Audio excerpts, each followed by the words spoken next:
Appellant case number 2025-1045. This case is here for sentencing. And I just want to briefly highlight where we are in the process.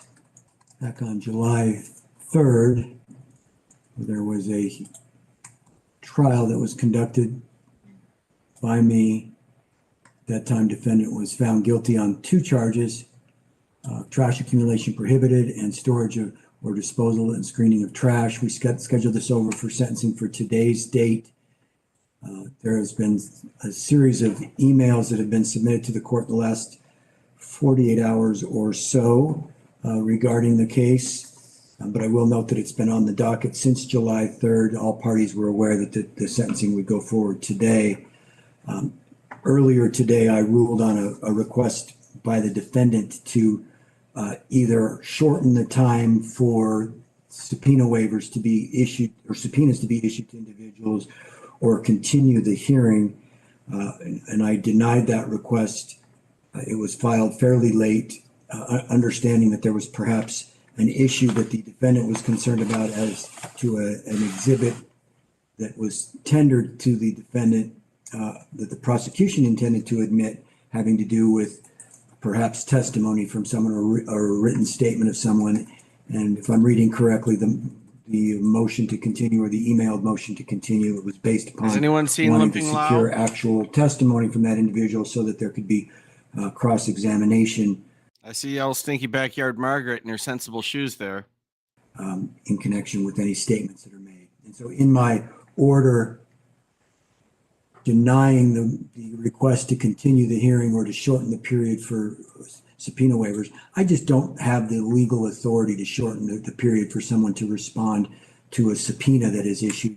And that's to protect the individual. If an individual is subpoenaed at the last moment, it's not fair to that individual to have to change their lives and have to come to a trial.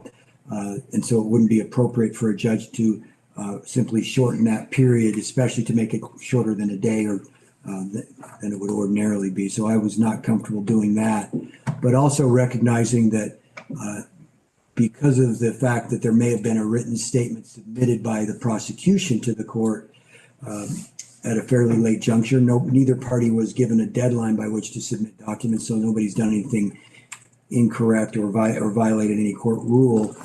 But nonetheless, a circumstance that arises when someone wants the court to consider a statement of another person puts another person in a position, the defendant in this case, of not being able to ask questions of that person. So what I'm going to do now before we start the hearing is I would like for the defendant to articulate to me what statement it is, whose statement it is that we're wanting those shortened subpoenas, certain timeframes to be issued.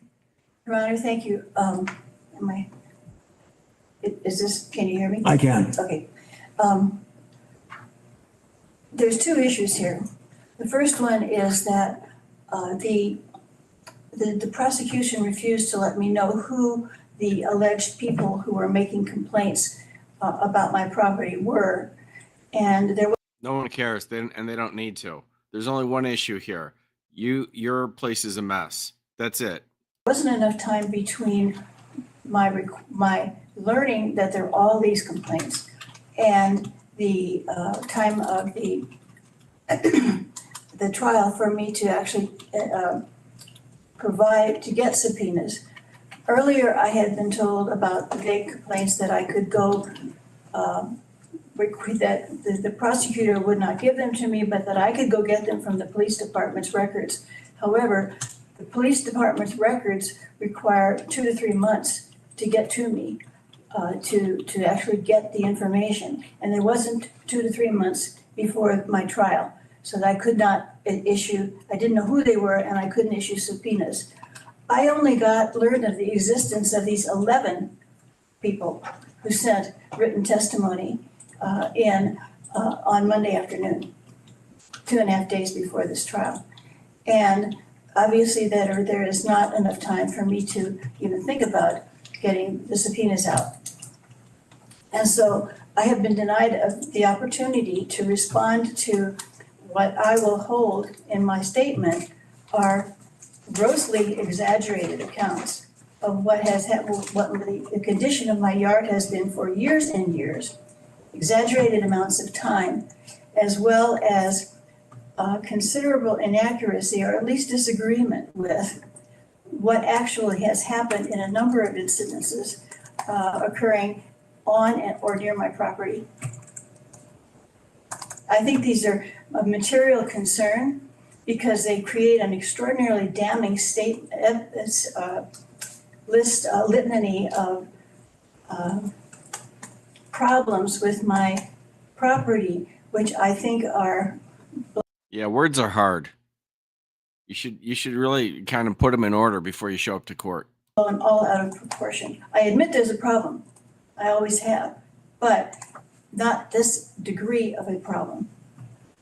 So you're saying that there have been 11 potential written statements? Yes, I have actually gotten tendered. copies of those 11, but I didn't get them until Monday afternoon. And that is because there was an indication of exhibit sent to me when the witness name that was going to be called was sent to me, and that was last Friday. But which is still too little time to actually be able to subpoena. But that exhibit, which was the written statements, was not attached to that. And so therefore I was not able to get it until I contacted Ms. Mahoney, and she was able to locate it, and I then got it. So let me make sure I understand that. So a witness who was identified in a disclosure from the prosecutor who is going to testify, there had a written statement associated with that. In addition, there are these written statements From others. from 11 others. And that, so this person is the 12th. I don't know if male or female, but this person would be the No, 12th. this person is Jason Strauss. And is Mr. Strauss here or appearing by Zoom video? I He's think appearing to Zoom video, Your Honor.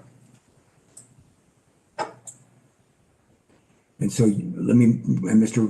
Altenberg's responding to my question. So Mr. Altenberg, so Mr. Strauss had provided a written statement that you then had attached to your disclosure, is that correct? No, Your Honor.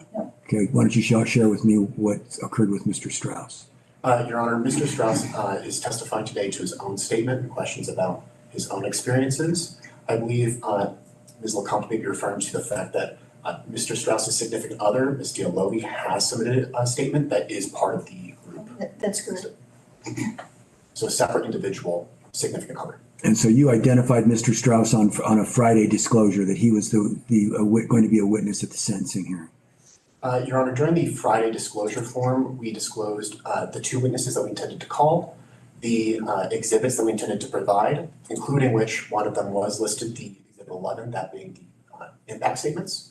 In addition to that, we provided all the information necessary and uploaded them on the first. Unfortunately, that exhibit with the 11 statements in them was missing from the email that I got from BDesk. And I did not get it. I had to ask for it, and I did not get it until the following Monday. And did you just not attach it, Mr. Altenberg, or what happened with that?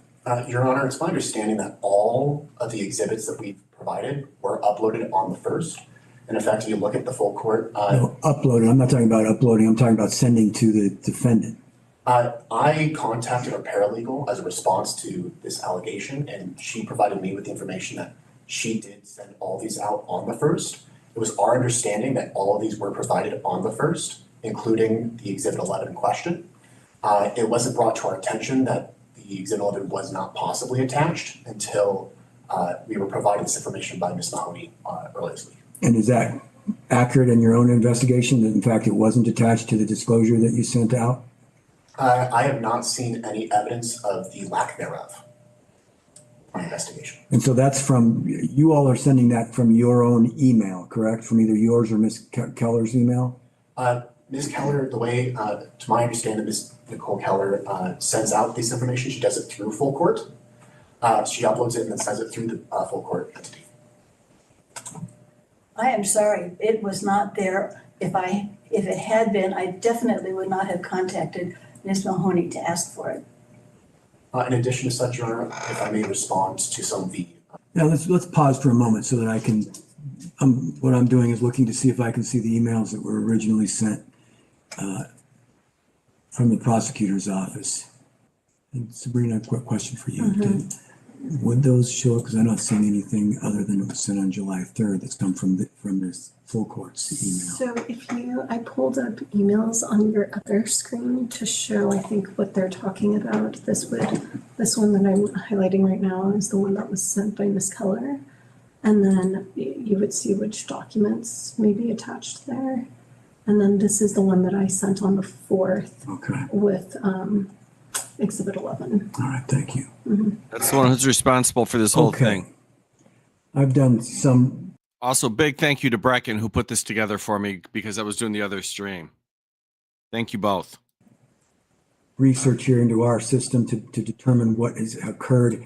And I'm going to lay clear on this particular concrete issue. We can talk about other issues in a moment. But on this discrete issue that's before us right now, what occurred on August 1st was paralegal from the city attorney's office did send an email to Ms. LeCompte. And in that email, it said, please see attached, and it had exhibits 6, 7, 8, 9, and 10. Exhibits 1 through 5 were part of the presentation at trial, so they were, I believe the prosecution was starting with its exhibits, beginning with exhibit 6.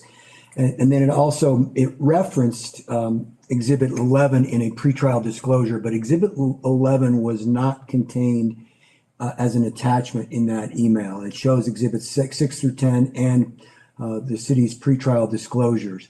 Exhibit 11, I've looked at it. I have not read it, but it is a number of statements, written statements that were compiled into one document, considered a victim impact statement, but it's a number of individuals who had provided their own written history surrounding this particular property. The pretrial disclosures, although they weren't required as part of sentencing, certainly would have been expected that the parties would have disclosed what they anticipated utilizing at a sentencing hearing. But because those were submitted last week and gave the defendant certainly proper notice of the photographs that were going to be utilized, and that's what is primarily depicted in exhibits 6 through 10. The people also in their pretrial disclosures identified the witnesses that they would have to testify, which includes Officer Cochran, who is here in the courtroom, and Mr. Strauss, who is participating by Zoom video, but also had the phone number and the email address for Mr. Strauss. That was done on August 1st, which is last Friday. All of that documentation, in the court's view, it was appropriately provided to the defendant in a way to allow the defendant an opportunity to address those issues. What was not provided to the defendant, and I'm not casting aspersions on anyone, but Exhibit 11 was not provided by that email that was sent out by the paralegal. Casting. It may have been an oversight. It may not have not been ready. Who knows? Casting all over the place. It's not contained here. There's no evidence to indicate that it was sent to Ms. LeCompte, and Ms. LeCompte has made clear that she did not receive it until she did some follow-up with Ms. Mahoney, who works for the court, and Ms. Mahoney was able to secure that. It's not the court's responsibility to exchange documentation with parties, but Ms. Mahoney took it since she had access to it. She was able to, because she did see it perhaps in the system, and was able to send that to Ms. LeCompte. From the court's perspective, from a due process perspective, to be fair to the parties, and in this case fair to the defendant, it's only fair when they have some notice that they can work with when information is shared with them. The municipal court is different than the state court. State court has very specific guidelines. Municipal court rules don't have those types of guidelines, and so there isn't an obligation a specific obligation on a party, and it really just comes from a constitutional what's fair approach that the court has to take. And from the court's perspective here, what's fair is to have put Ms. LeCompte on notice as of when the pretrial disclosures were sent on Friday, so that she would know which witnesses might testify. She's on notice that Mr. Strauss would testify. She's on notice that Officer Cochran will testify, and so they'll be allowed to testify. She's on notice as to exhibits 1 through 5, which she's already seen at the trial, and exhibits 6 through 10, which were provided to her on August 1st. Exhibit 11, which is obviously very lengthy, and it may be important to the prosecution for Exhibit 11 to be utilized and for those voices, even if it's just written statements, to be considered, will not be part of this hearing if it goes forward today. So I'm going to give you, Mr. Altenberg, an opportunity to stop and think about that and decide whether you'd like to proceed without having the court have the benefit of those statements. There's a number of statements. I think I've heard perhaps as many as 11 statements that are combined in that victim impact statement, which is your Exhibit 11. Exhibit 11 would not be admissible because the amount of time that was given, in fact, was never actually provided by the prosecution to the defendant. It was provided by the court to the defendant. So the court would not feel that it would be fair to allow those written statements. There's a lot there. I'm quite certain there's a lot of information from a lot of people who have an interest in the court hearing that information. So we can continue this over for 2 weeks to allow adequate time for Ms. LeCompte to serve those witnesses with subpoenas so that they can come and testify, or to at least be able to review their written statements and provide her own rebuttal to it. But at this juncture, I would not consider what is considered in Exhibit 11 if the hearing goes forward today. I've already said I'm denying the motion to continue. I would reconsider that if there was not an objection and the prosecution wants to be able to have the court have access to that information as part of the sentencing hearing. I have shared with the parties on numerous occasions that my focus in sentencing will be the violation that occurred. The court has now found the defendant guilty of violations that occurred on, I believe it was March of 2025, and I don't know the exact date, but the summons would have that. I'll pull that up real quickly. This was from March 5th of 2025. So I'll be, what I will be considering is what the city has proven beyond a reasonable doubt occurred on March 5th. And then I will be considering the state of the property as of today's date. Those are the two things that I laid out for everyone as being the most important things to the court as far as sentencing goes. Obviously, prior history, the fact that the defendant has a prior case with us for the front part of that property is certainly relevant to the court. And it would be relevant for the court to hear how the circumstances that arose prior to the city initiating an action in the case. But I do have a lot of other information that I will already be getting access to, either through the trial that I've already heard or through testimony that's offered here today. So Mr. Strauss can testify. Ms. LeCompte can ask questions if she chooses to do so. Mr. Officer Cochran can testify. Ms. LeCompte can ask questions if she chooses to do so. Any witness that the defense wants to offer would be allowed to testify, and they would, of course, be subject to cross-examination. So let me turn to you, Mr. Altenberg. You're the one that has to act on behalf of the city here as to whether you want to continue this case for a couple of weeks so that you could have the court consider Exhibit 11. Your Honor, if possible, can we argue for the admissibility of Exhibit 11 despite the... You can certainly make an argument, make a record, you bet. Yes, Your Honor. I'd first like to state that the defendant argued that these complaints in question were items that we say that we couldn't provide the names of, and that she would be able to obtain this through public records. This is something that she noted in the previous trial, Your Honor, and I believe she is misinformed about what these statements are. These are not the express complaints to the city or to the code enforcement officers, which she originally... Objection? Let him finish his sentence at least, and then you can make your objection. Yes, these are not the complaints filed to the code enforcement office requesting action taken towards the 290 property address. Rather, these are statements provided by the neighborhood, generally speaking, about their overall relationship with the address and the impact of the ongoing noncompliance. All we need are spreadsheets. Oh, good Lord. I understand that. So you wanted to make a comment. Go ahead, Ms. LeCompte. Yes, I object to this because that is not what I was asking for. I was not asking for the statements of, back when I asked for the names of the people who had made complaints, that was in response to what... I will tell you, Iris knows this. She's the only one who does know this. I was reached out to by Alexia, I believe her name is, who's famous for all objections. And I think she may come on the channel. She had a pretty good sense of humor about it coming up. Just a little tease for the future. was introduced in court as hearsay evidence, a vague statement about many, many complaints that have been made about this property. And I brought that up at trial. And I said, as long as I don't know what the specifics are and I don't know who the people are, it's merely hearsay. And that's why And I believe I asked for it. sustained the objection, and I didn't consider anything relating to people complaining about the property.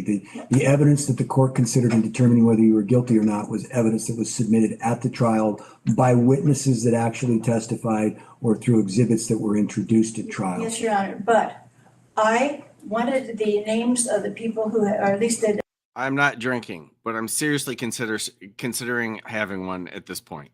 I've not had one drop to drink, but old Stinky Backyard is driving me to it. identity of people who had made complaints so that I could subpoena them. And that is to discuss what their complaints were. And that is what the prosecution would not give me and told me to go to, Chris Reynolds told me to go and talk to the Department of Police Records to get that. And that is what would have taken more time than elapsed before the trial would be held. Therefore, I could not do it. Okay, and at this juncture, that's not the issue. That's not what the court's making a determination on. What I'm making a determination on is whether or not for this particular hearing, the sentencing hearing, you were put on adequate notice of what was contained in those 11 victim impact I was statements. not. And I've just found that I've just found that as for this sentencing hearing, if it's going to go forward today, that you weren't put on adequate notice of what was contained in those 11 written statements that are part of Exhibit 11. Okay, thank you. I found that already, yes. So I've been turning to you, Mr. Altenberg. I've heard your argument. I don't know that it changes my view of things. My view is that it's not enough time for a defendant to be getting something on Monday or Tuesday of this week for a Wednesday hearing. Your Honor, in addition to this, I paused due to her objection. May I continue with my Yes, investigation? go ahead. Your Honor. I'd first like to respond to the objection by stating that, as mentioned before, these are simply impact statements.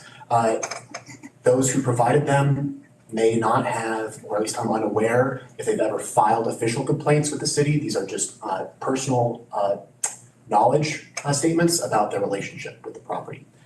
Secondarily, Your Honor, as noted by yourself and by Ms. LeCompte, she said that she wasn't aware of the existence of this generally until Monday. Your Honor, as noted before, the disclosures form did note the existence of Exhibit 11, did expressly state what it was, that it being a file containing the statements of victim impacts. In addition to so, it also explained the dates in question of when they were Objection. obtained voluntarily. Your Honor, as noted before, as well as to address Ms. LeCompte's complaints, she did note that during the previous trial that she requested all the names of those that filed complaints as noted in the exhibit form, the disclosure form, Your Honor. These statements were provided voluntarily. Any objection? All objections. All right, to her credit, I told her, you can come on my channel and tell your side of things, and that's fine. But a precondition is you got to say all objections at some point. You have to. After the date of the trial, so they are not And she laughed. relevant to the previous complaints prior made as well. Objection. All right, I'm sorry. I find this, first of all, really irrelevant to get to the points at hand, which is the condition of the property and sentencing me. The second thing is, no disclosure information that I got was a short memo, and that is what I received last Friday, that said that the disclosure was that there would be two witnesses called, Officer Cochran and Mr. Strauss, and that there would be exhibits, photographs, and then the 11th one was this attachment, which it consisted of, once I got it, the 11 written statements by people who had been solicited, according to what they actually said, by Mr. Altenberg and by another neighbor and to provide a testimony in this particular hearing. So I had no advance information as to the content, the format, or even the names of the people, or anything about that. It was an absolute bombshell when I got it on Monday. And I understand that. So let's cut this part of the conversation off at this point, because the court's already ruled that if the hearing goes forward today, the victim impact statements, which are part of Exhibit 11, will not be admissible. That said, if the city wants to withdraw its objection to continuing this over so that those 11 statements can be considered at the sentencing hearing, the court would be amenable to continuing. If not, I'm ready to move forward and simply wouldn't consider that one exhibit. Your Honor, we have more things to comment about that exhibit and why it should be admitted nevertheless. But with that being said, seeing as you have already ruled on the matter, and any mention would be for the record purposes only, the city's more than willing to pursue the hearing today without the Exhibit 11 being admitted, seeing as that's the ruling and that's the justification. Okay, good enough. So we'll go forward. Exhibit 11 won't be considered. Mr. Strauss, Officer Cochran will both be allowed to testify. You'll be allowed to cross-examine them.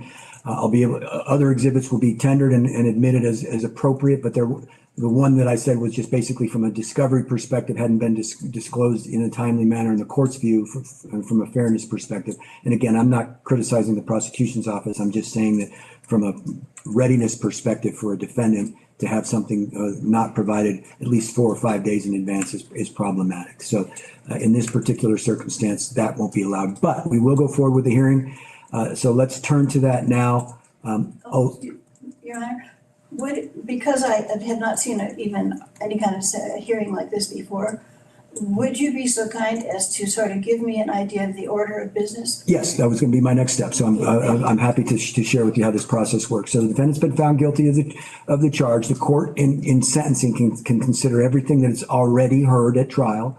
So exhibits that were admitted, any testimony that was offered that the court has a memory of or has notes about, I will be considering from the trial itself and the charge that you were found guilty of. And then I can consider any additional evidence that's pertaining to the house itself. Okay, so this is a do-rag that Food Fairy got for me probably a year or two ago. And I put on the box because you probably can't even tell. So she thinks it's going to make me look straight, but I'm so lacking in melanin. I just look like a pirate. But that's what it's supposed to be. And any history that's appropriately been disclosed and that's provided by the prosecution. The way the process will work, the prosecutor goes first. He'll have the opportunity. I'm going to give you a chance for about a 2-minute opening statement, or what I call an opening statement, basically to summarize what you think the evidence will show. It's not a full trial, but if you want to make a brief highlight of what you want me to be considering, that's perfectly fine. And then we'll turn to actual and additional presentation from a perspective of evidence presentation for the sentencing hearing. The prosecution will go first. He'll call witnesses that he'd like to have testify. You'll have a chance to ask them questions, very much like the trial that was conducted previously. Any exhibits that he wants to offer, he'll lay a foundation for, just like the trial. If there's an objection to those, that can be rendered by either side when one side is offering an exhibit. And then any exhibit that's been introduced and accepted by the court will be considered in the final determination of the sentencing. After he's done presenting his case and presenting his sentencing argument, you'll have a chance to present your sentencing perspective. So if you want to testify as far as sentencing goes, you want to call someone else to testify, you can. If you have exhibits that you want to offer, very much like a trial, it's a different stage of the trial proceedings. Can't even make it Thank you, work. Your You're Honor. welcome. Any questions before we get started from here? Well, I don't understand. Will I be able to make a statement other than brief introduction of what I think the points are in terms of essentially how I see the case the condition has evolved of the case, and call it Surely, allow us as a witness. you have the right to call yourself as a witness if you choose to. You have the right to call Mr. Lau as a witness if you choose to. You're not required to do either, but anybody you call as a witness would have to be subject to cross-examination. Means Mr. Altenberg can ask that person questions. And any evidence that gets admitted, that's been Good admitted idea. at the trial or Let me that see if gets I can admitted dig during that this up. hearing, both sides can make arguments at the end if after all the evidence has been produced, based on the evidence that's been produced and accepted by the court, people can make argument as to what the sentence should be. So Mr.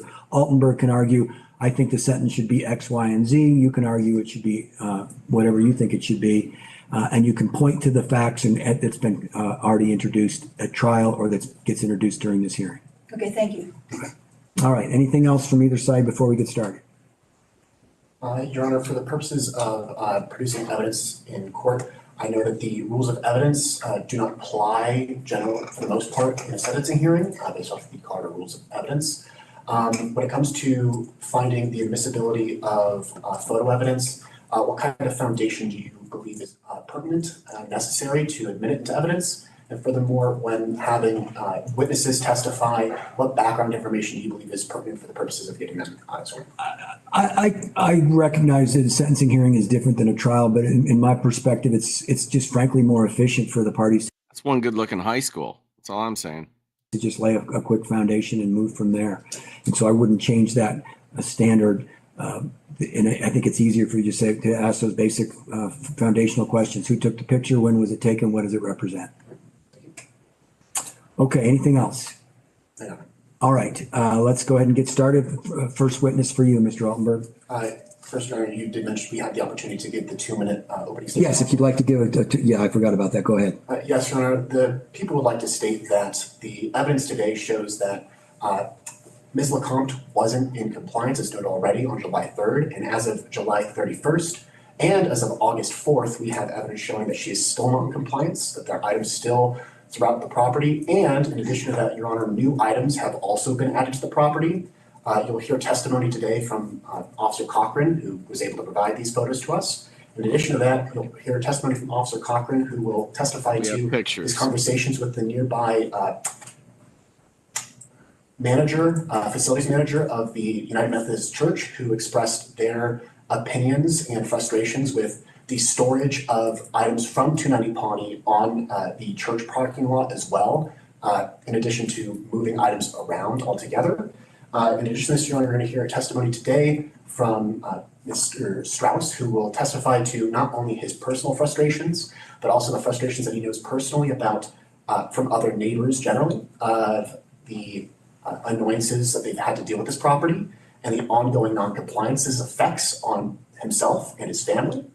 And as such, Your Honor, we hope that the evidence today shows that you should sentence Ms. LeCompte accordingly with the sentencing recommendation we intend on filing today. Thank you for that, Mr. Altenberg. Ms. LeCompte, brief opening statement. Your Honor, I would like to acknowledge the distress that the condition of my yard in the past 3 years has caused to my neighbors. And I want to apologize deeply for my failure to keep the property in as attractive a condition as the rest of the neighborhood. I'll talk about the extenuating circumstances in my statement later. And I want to let you know that I am committed to removing all of the offending trash, and I am committed also to making sure this won't happen again. I realize that the cleanup has not been completed as expected, as I had expected. While the front yards and side yards are done, the backyard is still a work in progress. However, They don't call you old stinky backyard Margaret for nothing. I will be describing in my remarks later that I have a plan for actually getting this all She done. has a I've plan. encountered I have a dream that one day my backyard will be clean. significant obstacles in getting that done, which I regret. And I regret my inability to overcome them. But Who do you think you are? Who do you think you are? all I can say is that I do acknowledge the problem, and I do fully commit myself to making sure this never happens again. Okay, thank you, Mr. LeCompte. First witness for the prosecution. Yes, the people would like to call Officer Benjamin Cochran, please, who's appearing in person. All right, Officer Cochran, if you'll come forward to the witness area, I'll swear you in.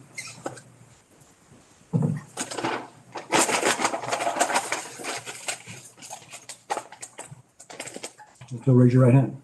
Do you swear or affirm under penalty of perjury that the testimony you're about to give will be the truth, the whole truth, and nothing but the truth? I do. All right, thank you, sir.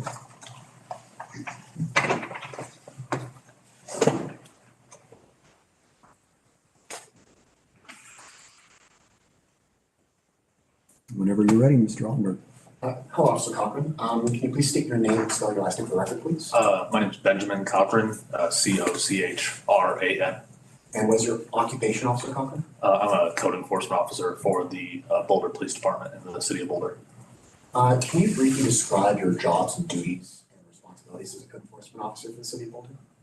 As a code enforcement officer, I am tasked with the investigation and enforcement of the city's municipal codes, primarily pertaining to property maintenance standards and sanitation codes such as trash storage, weeds, noxious weeds, other property maintenance codes that the city has.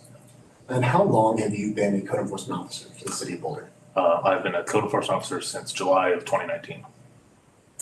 Officer Cochran, were you on duty on July 31st, 2025? I was. Did you visit the 290 Pawnee address on July 31st, 2025? Yes, I did. What did you see when you visited the 290 Pawnee address on July 31st, 2025? When I arrived at the property, I observed that there were several vehicles parked in the driveway of the property on the Pawnee side. I also observed there to be items which had not been there prior on my recent visit before that. I also observed there to be some vehicles and other trailers in the street adjacent to the property. That's what I was able to see from the public right-of-way adjacent to the property. Did you take any photos when you visited the 290 Pawnee address on July 31st, 2025? I did. What would these photos depict? The photos that I took will depict the exterior of the property. There were photos taken of the west side of the property along Pawnee Drive. There would also be at least one photo of the yard on the north side of the property. And then I also took photos from an adjacent property, which would show the current condition of the backyard at the time that the photos were taken. Your Honor, at this time, I would like to show the witness what has been marked as People's Exhibits 6, 7, 8, 9, and 10. Go ahead.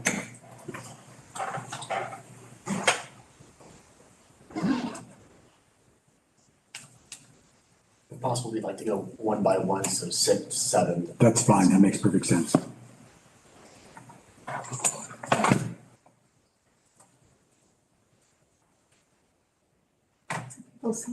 Yes. Okay.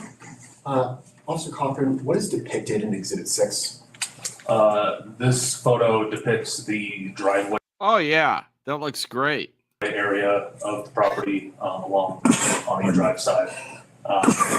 It would show that there's multiple vehicles of different sizes and types parked in the driveway, along with several items stored near the sidewalk adjacent to the property.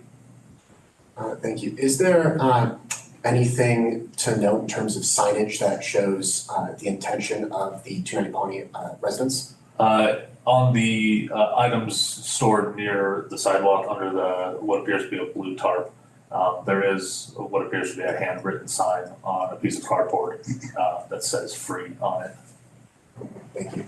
Can you move to Exhibit 7, please? Why don't we, if you're going to move to admit, why don't you do it after each one so that we can take them up individually? If that's the case, then we'd like to move to admit Exhibit 6 into evidence, Your Honor. Any objection to the admission of Exhibit 6, Ms. LeCompte? No. Exhibit 6 will be admitted.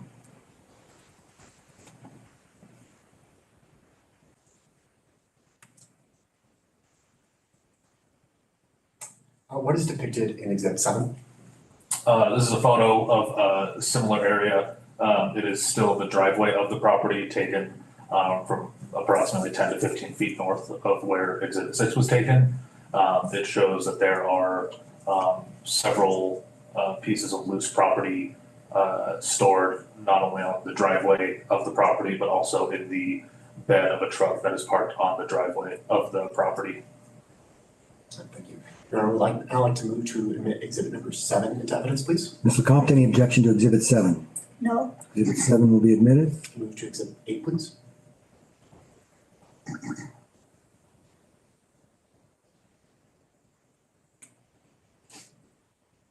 Also, Cochran, what is depicted in exhibit 8? Exhibit 8 is a photo of the north yard of the property near the northeast corner of the lot. In the photo, there is several storage containers of different kinds near the fence line of the property. There's some sort of stacked loose property on the right-hand side of the photo, and in the center of the photo, there is a vehicle which appears to be a Dodge Charger. Out of curiosity, did you investigate this Dodge Charger a little bit closer to determine whether or not it was an operable vehicle? I did investigate it slightly just from what I could see from the public right-of-way.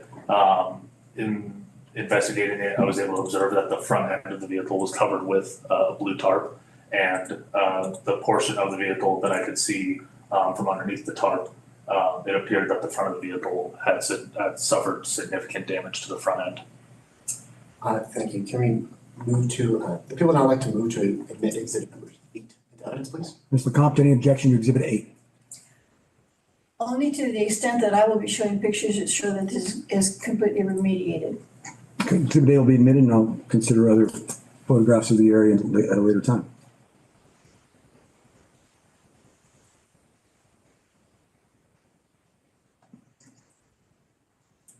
What is depicted in exhibit number 9? This exhibit 9 is a photo taken from the rear patio of the adjacent property on Sioux Drive.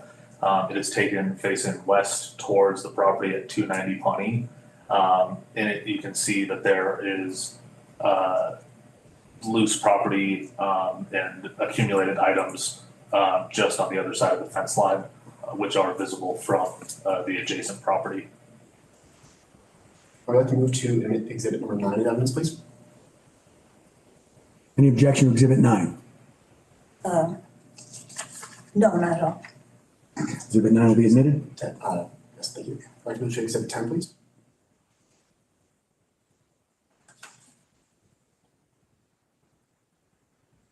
What is depicted in exhibit number 10? Exhibit 10 is a photo taken from the parking lot of the United Methodist Church, which is directly north of the property at 290 Pawnee Drive. It shows 2 trailers with various items stored on the trailers, which have been parked across several parking spots in the parking lot. I'd like to move to admit exhibit 10 into evidence, please. Mr. Compton, any objection to exhibit 10? To the extent that Mr. Lau also will attest to the fact that he has permission to park those things temporarily at the Methodist Church. He's discussed that with the pastor. All right, exhibit 10 will be admitted. From your visual acknowledgement, does it appear that any new items were added between July 3rd, 2025, the date of the original trial, and today, and July 31st, 2025? Yes, from what I could tell, the driveway area appeared to be mostly similar items that had been there at the beginning of July, but the north yard of the property where the Dodge Charger and the storage containers were at, the vehicle itself was newly added, and the storage containers that were near the fence line were also newly added. Between the July 3rd, 2025 trial date and today, have you received any official complaints or investigation requests to the code enforcement agency about the 290 Pawnee address? Yes, we have. What do these complaints pertain to? The requests that we had received were regarding the state of the property at 290 Pawnee Drive, and they had stated that after the property had been somewhat cleaned up in the past, items were now being added to the property, and that there did not appear to be any visible cleanup efforts ongoing. When was the most recent complaint? To my knowledge, the most recent complaint was received this past Monday, which I believe would be August 4th. Did the complaint attach any evidence supporting their complaint? I believe at least one of them included photo evidence of what they alleged in their complaint. And did you review this photo evidence? I did. Did these photos depict a similar representation of the 290 Pawnee address to what you saw on July 31st, 2025? Yes, it appeared that most of the items were in the same location that they were when I I inspected. object to this because this has not been submitted in evidence. The photographs taken by the alleged complainant have not been submitted in evidence. And therefore, I have no ability to attest to whether those are accurate or not. Mr. Altenberg, do you want to respond to that? Yes, Your Honor. First off, as noted previously, the rules of evidence don't apply here in terms of the admissibility of this, in terms of whether or not it's maybe hearsay or not, Your Honor. The purpose of the testimony by Officer Cochran is to determine whether or not the photos in question or the complaint that he received more or less shows the address of 290 Pawnee on August 4th, 2025, being similarly represented by the photos as shown as July 31st, showing that at least as of this Monday, the July 31st, 2025 photos were an accurate representation of what the property looked like. I object because I cannot judge, I cannot legitimately make a distinction between something I haven't seen and something that Officer Cochran has presented and what I know to be there. I'm going to overrule the objection, but it's not there's not a lot of information for the court to consider because the court doesn't have access to those photographs either. So it may not give much weight from me given what I am able to see and not see. Since July 31st, 2025, did you visit the 290 Pawnee address? Yes, I have. When did you visit the 290 Pawnee address? The most recent time that I was at the property was this morning. And what did you see this morning? I observed there to be items still stored on the driveway. Yeah, it's kind of fun, The driveway actually. area appeared to be in mostly the same condition. There were several vehicles and trailers parked in the street a pirate on at heart. Pawnee and also on Sioux Drive. I observed that there were some items which had been moved around. I did observe that the Dodge Charger was no longer on the property. And I did observe that Mr. Lau was actively performing some kind of activity in the rear yard of the property and also in the north yard of the property. Were any of these items stored on the United Methodist Church parking lot? Yes, there were items stored in the parking lot. How do you know that these items were owned by the residents of 290 Pawnee? Based on previous interactions and previous observations of the tenants of 290 Pawnee interacting with the vehicle that was stored in the parking lot at the United Methodist Church, I knew that to belong to one of the residents of 290 Pawnee, and some of the items that were stored near the back of the vehicle were similar to those that were stored in the driveway area of 290 Pawnee when I inspected it last week. Did you speak to anyone at the church about the storage of items on their property? I did. Who did you speak to? I spoke to he identified himself as the facility manager for the church. And this person's name was? I believe Kyle Perez. I could be wrong, but I believe that was his name. What did the facility manager of the United Methodist Church tell you about items being stored on the property? I inquired with the manager about if permission had been granted to anyone from 290 Pawnee to store items in their parking lot. He has stated that it was a near daily occurrence that vehicles or trailers of different kinds would be brought onto the church's parking lot near the intersection of Pawnee and Sioux, and that it was almost a daily occurrence that he would have to make contact with one of the residents of 290 Pawnee to have the vehicles removed. Objection. I'm objecting because there are many other people who temporarily bring a trailer or a vehicle or other kinds of equipment and leave them at the church parking lot. This is a regular occurrence. My bedroom is right across the street from that Oh, hey now. that parking lot. And so to say that all of that was attributed to Mr. Lau and to 290 Pawnee is, I believe, She likes to gaze at the BBT from her bedroom. Not accurate. I overrule the objection, but I'm going to make it clear to the parties, the prosecutor is going to have to establish to the court's satisfaction that this is actually property that belongs to you or for your address. So all I've heard so far is that he sees property there that gets moved there. I haven't heard it tied up to necessarily be to your address. Thank you. Your Honor, to respond, I believe Officer Cochran has already testified to the property being on the United Methodist Church property from his own personal recollection, being from the 290 Pony address based off of what he's seen before of the property there versus what he's already seen on the address. Both sides will get a chance to argue what's being established in the hearing.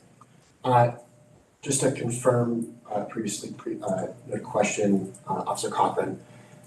So the facility manager of the United Methodist Church did expressly tell you that the property that he requested on a daily basis to be removed was that of 290 Pawnee?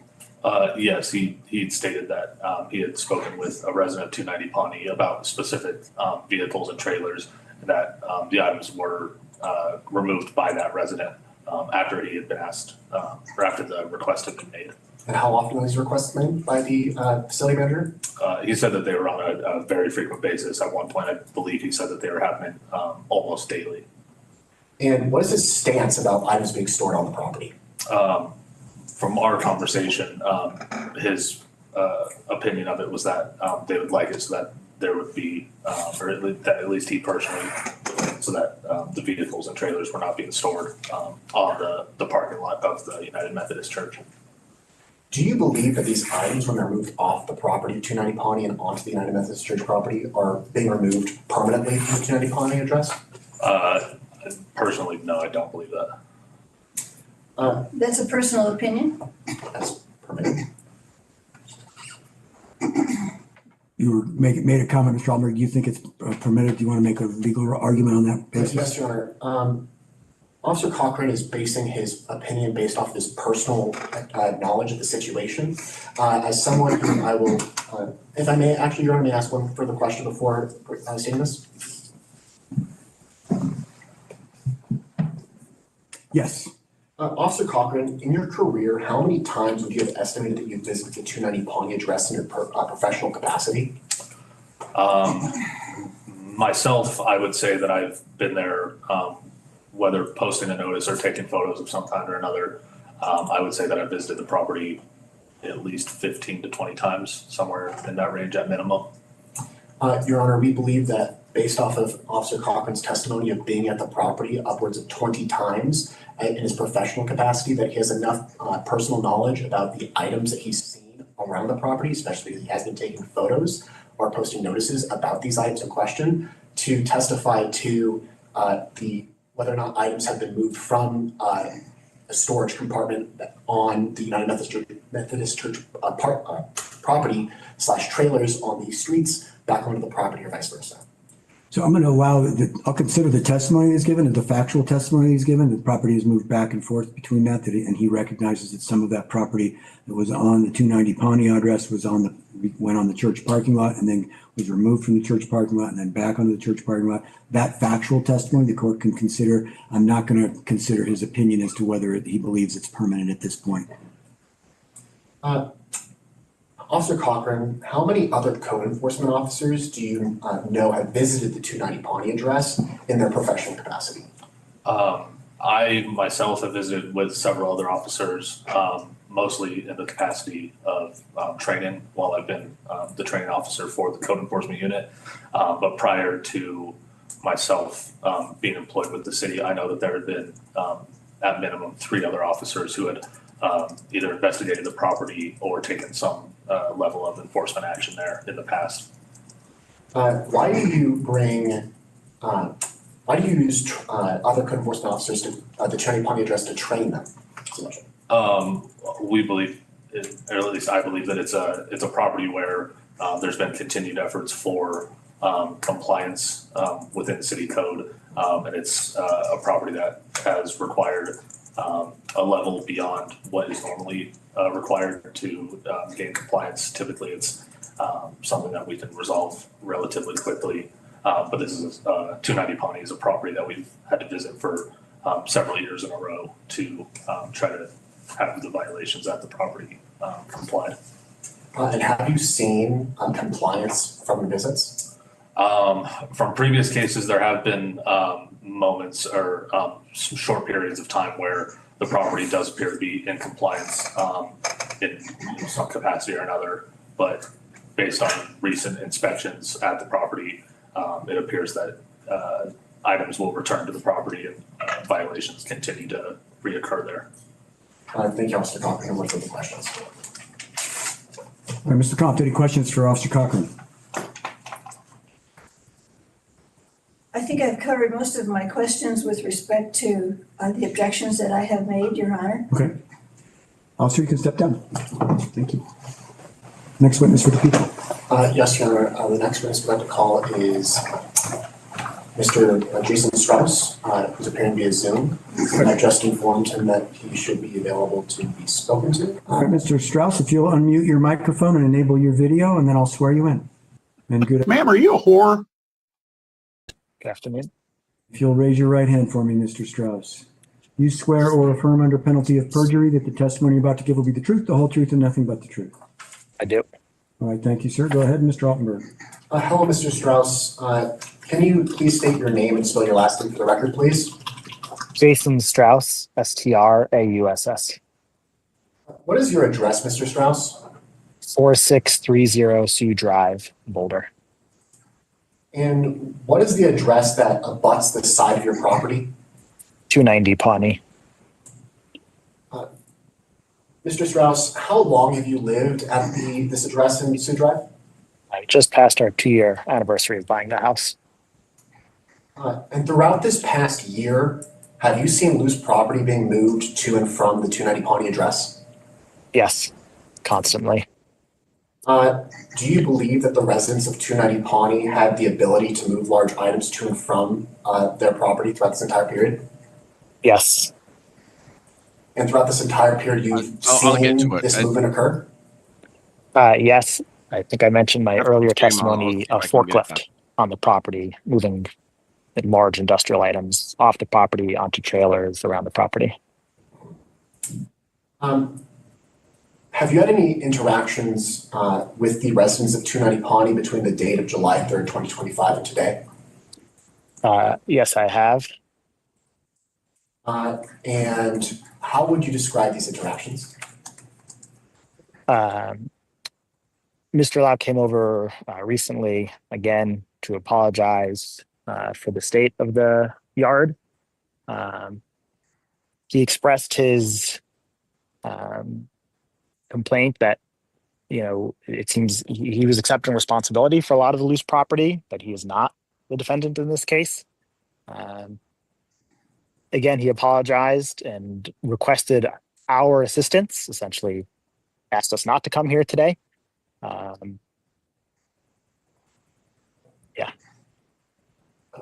To gain further information from your testimony, what do you mean by he asked you to not come here today? I think I mentioned in the past that we all would have liked to resolve this in a neighborly and an amicable way. I think we all regret that we're here in court today. He came over, asked us to, like I said, not testify. We had heard from several neighbors in the past that they were unwilling to testify because of the residents of 290 Pawnee's kind of threats to sue them, essentially. And Mr. Lau mentioned similar things towards us.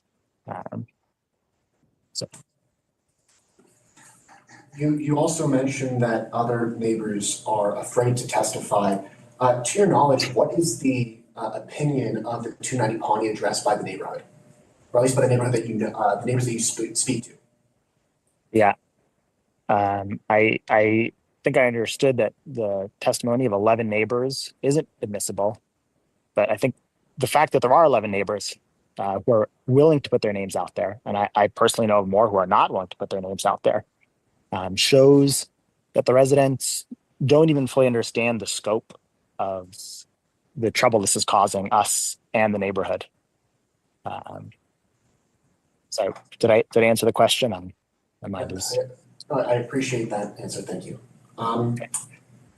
Now, from your experience, you said you've been living here for 2 years now. How long would you say that, how many times would you say that the residents of 290 Pawnee have exclaimed to you that they were intending to clean up the alleged violation? Several, easily half a dozen. They often give us a date. Oh, we'll have it done by this time. We'll have it done by that time, including by the trial date. And I've seen really big movements on certain days. Like I mentioned in the past, when my son was born, they had some help and they were able to clear out almost entire front yard in a day or two.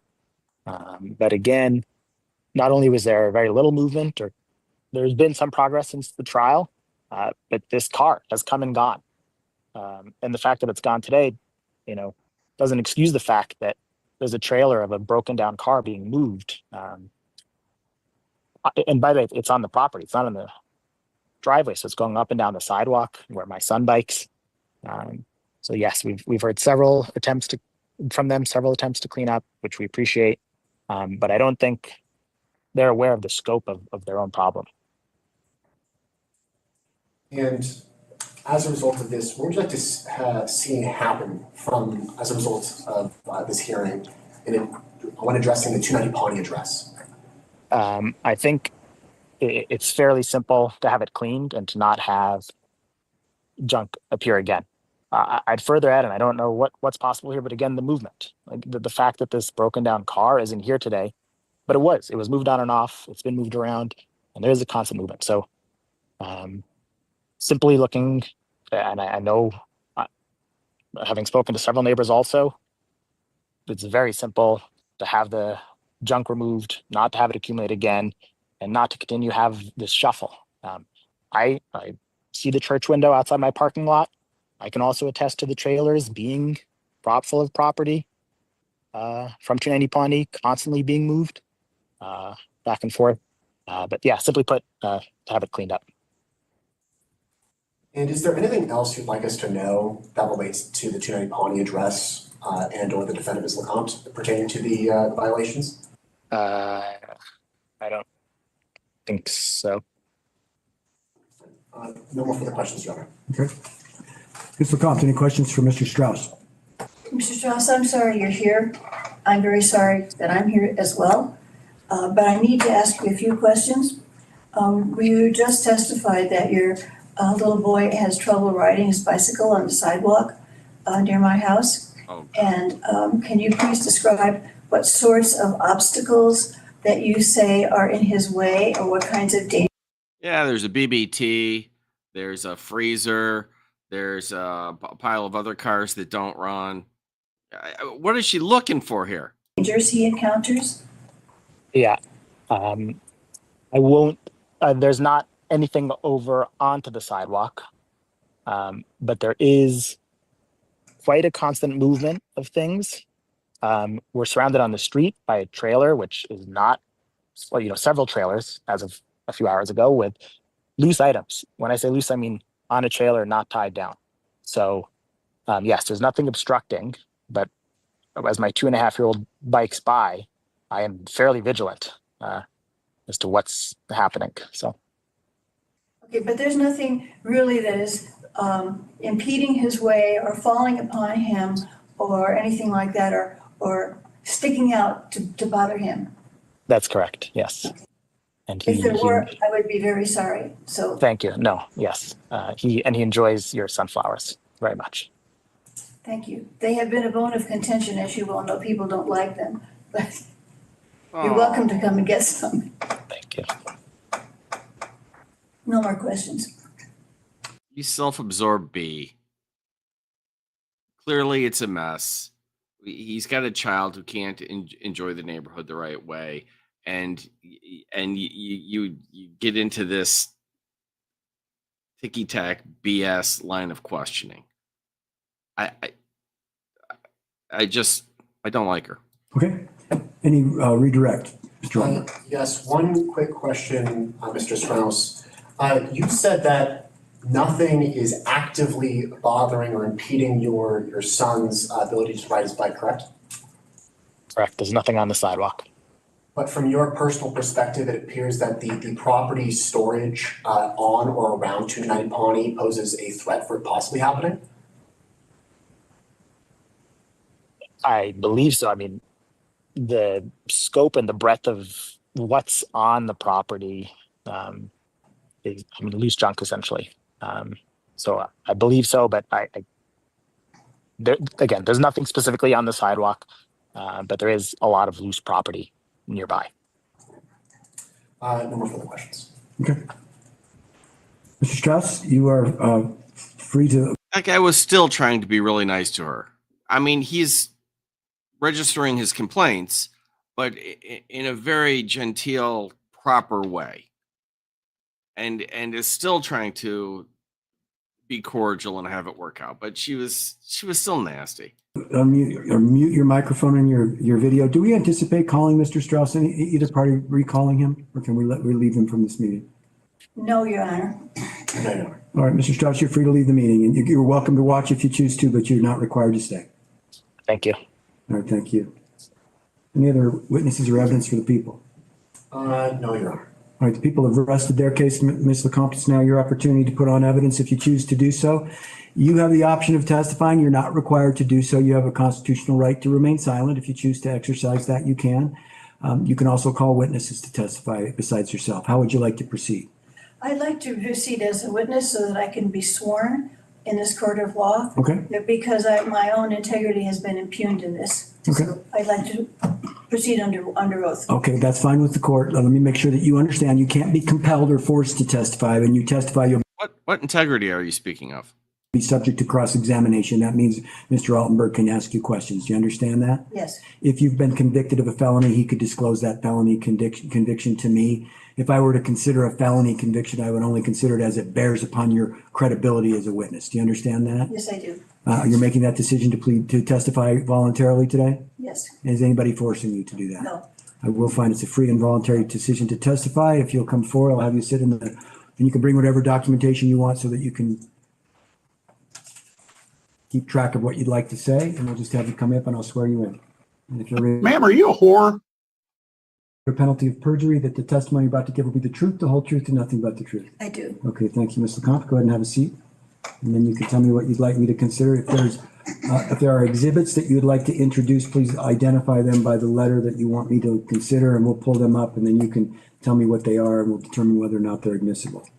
Okay, I would like to submit some photographs as evidence, but I didn't number them as subsequent to the court's numbering order. So we gave them letters. We do, the prosecution has numbers and the defense has letters. And what Ms. Mahoney mentioned to me before we came on this afternoon was that she had separated those. Is that correct? We do. From the first emails that at least we received, and as clerks, I have it starting from Exhibit A and it goes through Exhibit M from the ones that Ms. LeCompte sent to our beat desk around 2:00. And which are the ones that were submitted at the trial?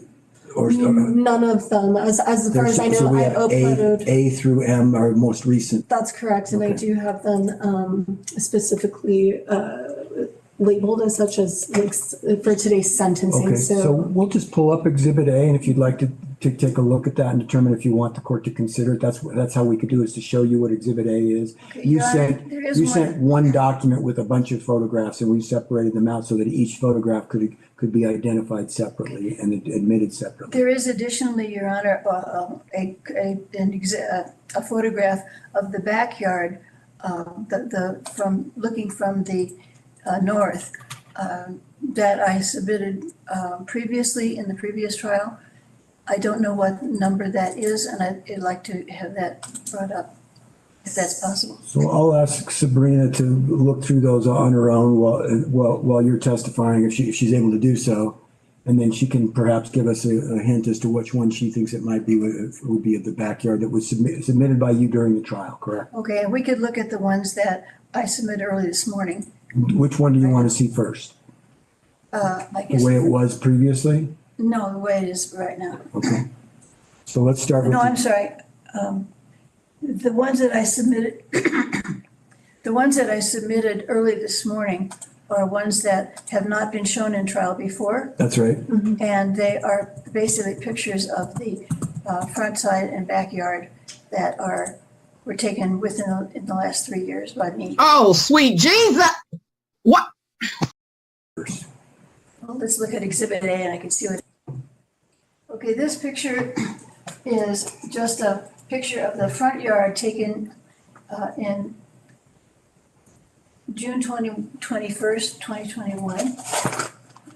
And can you show me then the next 3 pictures? I'm sorry, June 21st of 2021? No, yes, So some time ago. yes. Is she serious with this? I'm introducing these, Your Honor, because I respectfully would like to submit that for most of the 34 years I've lived in that property, the yards have been beautifully kept and certainly in keeping with the neighborhood.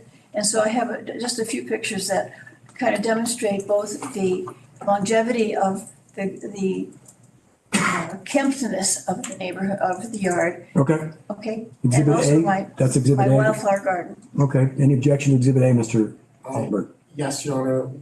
Obviously, the evidence sugar is quite low. We believe that this is not relevant. No. Because of the Let him amount of finish. time it's passed between then and now, it has no relationship to how the property's been upkept, even over the course of the past 2 years. I'm sorry, I disagree. I'm going to allow Exhibit A. I may not give it a lot of weight, but I certainly will allow the defendant the opportunity to provide some background as to how the property was kept prior to the ongoing litigation that's going on now. So Exhibit A will be admitted. It may not get a lot of weight, but it'll be admitted. And then there are some other You pictures. can introduce those, and again, I'll let them be admissible if you lay a proper foundation as to what they represent. So this is Exhibit B. This is basically right near the front door. These are native wildflowers, and it's part of my attempt to xeriscape and to provide a garden for pollinators and something pretty for the neighbors to look at. Next slide, please. Any objection to admission of Exhibit B? We're gonna reiterate this, similar objection, Your Honor. All right, and Exhibit B will be admitted. I don't know what weight I'll give it to it, but Exhibit B will be admitted.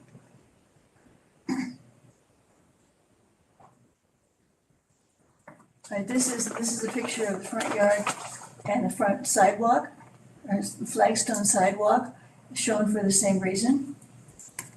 This is Exhibit C. Yes, this is very similar to what it looked like this spring. Any objection to Exhibit C? Yes, Your Honor, the similar objection. The relevance objection will be overruled. Exhibit C will be admitted. You can continue on with the next exhibit.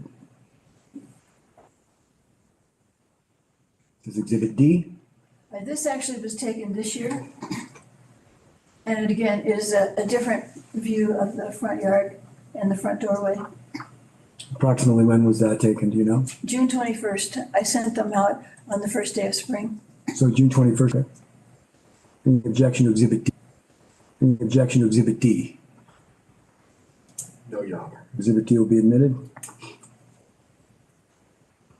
This is Exhibit E. This is similar. This is also taken June 21st, 2025. Any objection to Exhibit E? No, Your Honor. Exhibit E will be admitted. We can go on to the next exhibit. This will be Exhibit F. This was taken in about 3 weeks earlier. It's a side yard on the north side, taken in 2021 by me, 2025, I'm sorry. And it shows the mitigation with the side yard clean and the flower beds being restored with native plants. Any objection to Exhibit E? Just to specify when was the date and time of this photo taken? This would be right at the beginning of June, 2025. In June, okay. No, Your Honor. Exhibit F will be admitted. We can go on to the next exhibit, which would be Exhibit G. This was taken in late April 2025, and it shows, I'm sorry, late April 2024, No, which, most judges would indulge it for like 2 minutes and then say, okay, none of this is relevant. You have to move on to something.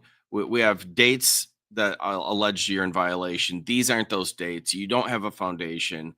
Get to something relevant. shows my beginnings of planting a vegetable garden, and then on the backside, in the south end of the backyard, it shows that there's no garbage there, no trash. And this is And- April of 2024. Yes, a year ago, I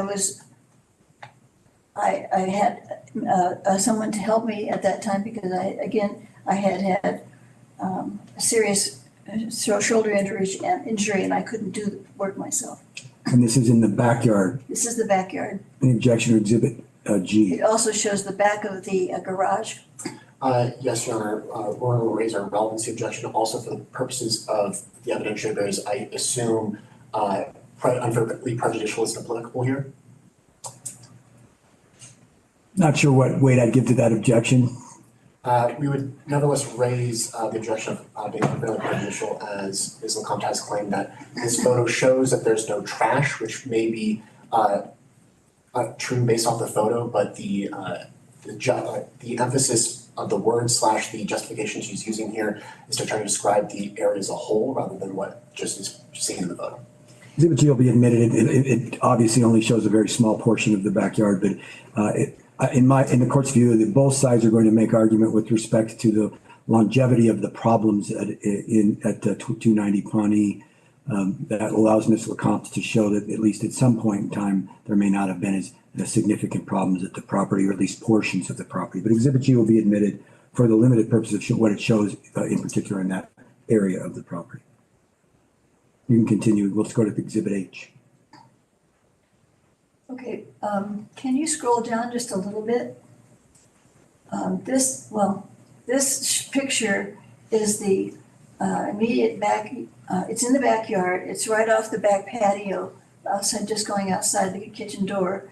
And it, again, is, this one actually is this year, in late April Of 2025? till 2025, late April, early June. And it shows the other garden, which is an herb garden, and the tomato plants that I have on the back patio, which are, it's the only thing I could actually do gardening wise this year.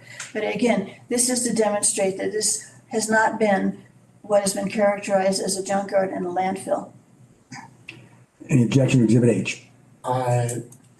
Based off of my understanding of the evidentiary barrier for this hearing, no.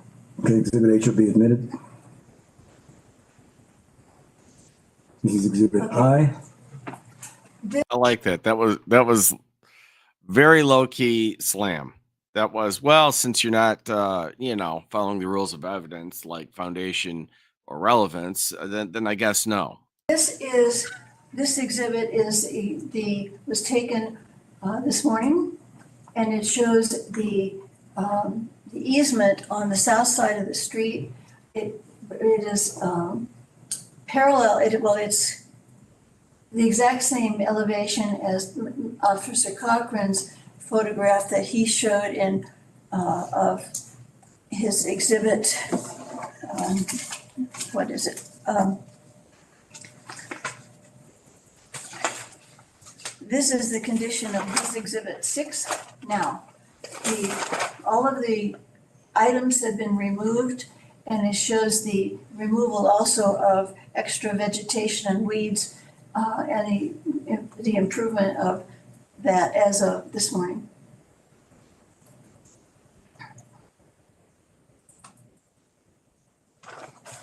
Any objection to Exhibit I? Yes, Your Honor. We understand that the differences in the burden for submitting evidence is different between pro se and the city's attorney's office. but we do not believe that it should be admitted since this photo was taken this morning and was after the photos that we produced to Ms. LeCompte had been provided to her. She had 4 or 5 days after providing our photos to take this and provide it to the court earlier today. We believe it's unfairly prejudicial and is a complete reaction to the photos we've already provided to the court as evidence. I'm going to allow Exhibit I. You can certainly cross-examine her if you choose to about the process that has occurred in submitting photographs to her and then her response with Exhibit I. This is in response to exhibit number 7 by the prosecutor. And this showed picture showed pallets and some stacked materials and things like that. And that has been removed and is removed permanently. By the way, the materials that were displayed in the previous photograph that I show also have been removed permanently. Any objection to Exhibit J? We'll reiterate the original. You can cross-examination. Exhibit J will be admitted. Certainly will allow cross-examination about the contents of Exhibit J.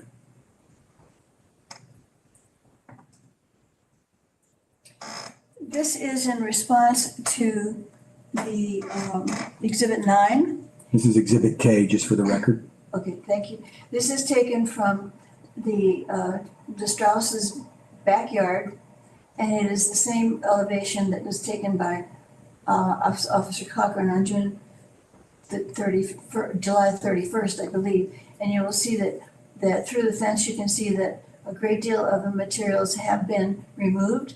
And from the north side of the yard, the photograph I'm asking to have pulled Yes, they're moved a couple feet over just out of frame. up from the previous records will show the south side of the yard remediated as well. I think perhaps I found that, so just let me know when that's ready for you, Judge. Okay, good. We'll talk about Exhibit K here first. So Exhibit K is a photograph, and you said that's your backyard or your? Over the fence is my backyard. This is taken from Mr. Strauss's property? This is taken from the Strauss backyard, and it is the same elevation as the one that Mr. Cochran showed earlier. So the sidewalk that we see is actually Mr. Strauss's That is sidewalk? there's that sidewalk. And the brown house behind that is your residence? That's correct. Okay. Any objection to Exhibit K? No, Your Honor. Exhibit K will be admitted. Now, Sabrina, you can let Ms. LeCompte know that you found the exhibit from the trial that you think is relevant, and you can go ahead and pull that up and identify what exhibit letter or number that was. Okay, I think, and I could be wrong, so please correct it, but I think you had been before referring to Defense Exhibit F from before, which I'm pulling up now. So this would have been admitted in the trial. This is Defendant's Exhibit F from that trial. Is that correct? That's right. Is that the one that you wanted the court to consider? Yes, I do have one more exhibit, but this is the one that comes from the. Okay, why don't you go ahead and tell us what you'd like us to know about Exhibit F? This Exhibit F shows that what had previously been displayed at the trial of a great deal of debris and junk and stuff piled right in this photograph is gone. And it has been gone since before that trial on July 3rd. All right, so what you're saying, Oh my God, I hadn't seen this because I was streaming, but we're running out of video. Are we not going to get a ruling on this today? Seriously? is what we're seeing on July 3rd has not changed as of today's date. That's correct. Okay. And of course, the way we've labeled these, we may need to, we'll call F, we may have to go back and label those exhibits that were letters for Ms. LeCompte as F-trial. So all of those, that way it's very clear that the sentencing exhibits that have been now admitted are different than the trial exhibits that were admitted. Thank That you, makes Judge. sense I'm to very you. sorry about the confusion. All right, you're unrepresented litigant, so we do our best to try to make sure things get taken care of. Okay, does Colorado have the death penalty? You can continue. So I think the next would be Exhibit L that has been submitted by the defendant for this sentencing hearing. I believe that's Exhibit L. Yes. This is a picture of the the north side yard. It is where right where the unpainted fence is, was where the blue barrels and other things that Officer Cochran highlighted, where the Dodge Charger was parked, and the there we go, the dirty area, the bare area is where the plastic slabs were, and they're all gone, they've been removed. And when was Exhibit L taken? When was that? This was taken this morning. The materials, some of them were removed earlier this week. And that's the front area of the house that basically looks over towards the church. Yeah, the north side looks at it faces the church parking lot. Got it. Any objection to Exhibit L, Mr. Ulmer? Exhibit L will be admitted. Do we have any others, or is that, I think that might be There's it. M. There's an M? We're on, sorry, Should be one apologies. more.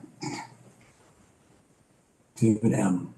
All right, so Officer Cochran testified that, I forgot how many times, many times, he has appeared in his professional capacity to talk with the neighbors and, in fact, to take photographs, specifically to take photographs.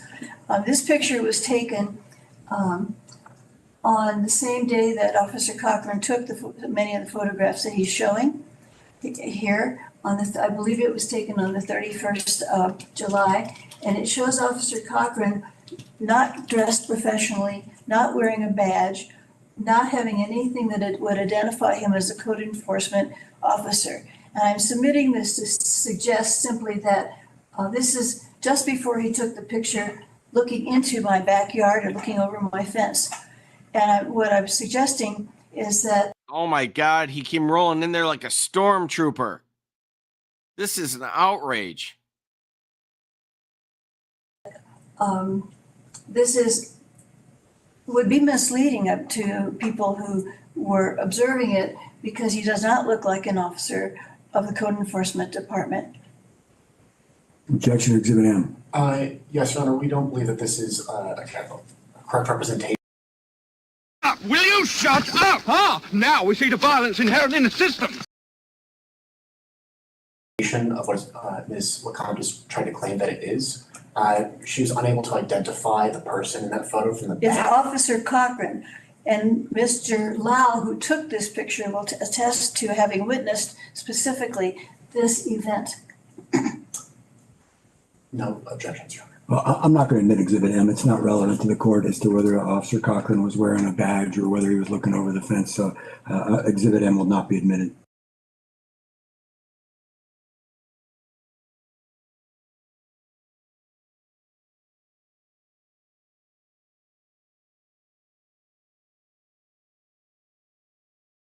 That's it. That's what I've got.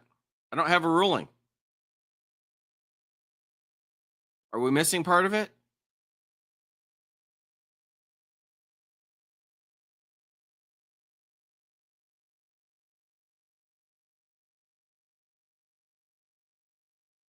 Alyssa, is there more that we didn't see?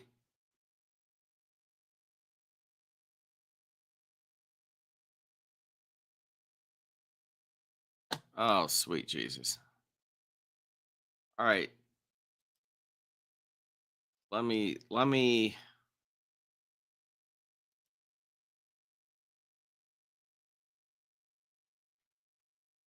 give me a minute. The stream's still up, so I'll try to find it. I don't know where we're at.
for rental for many years.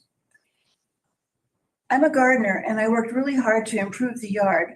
I specialized in growing native plants and flowers, and for most of the 34 years I've lived there, the entire property has been well kept and beautiful. That's why I submitted the pictures that I've just shown. With the exception of the last few years, I've always been, I think, a good and helpful neighbor.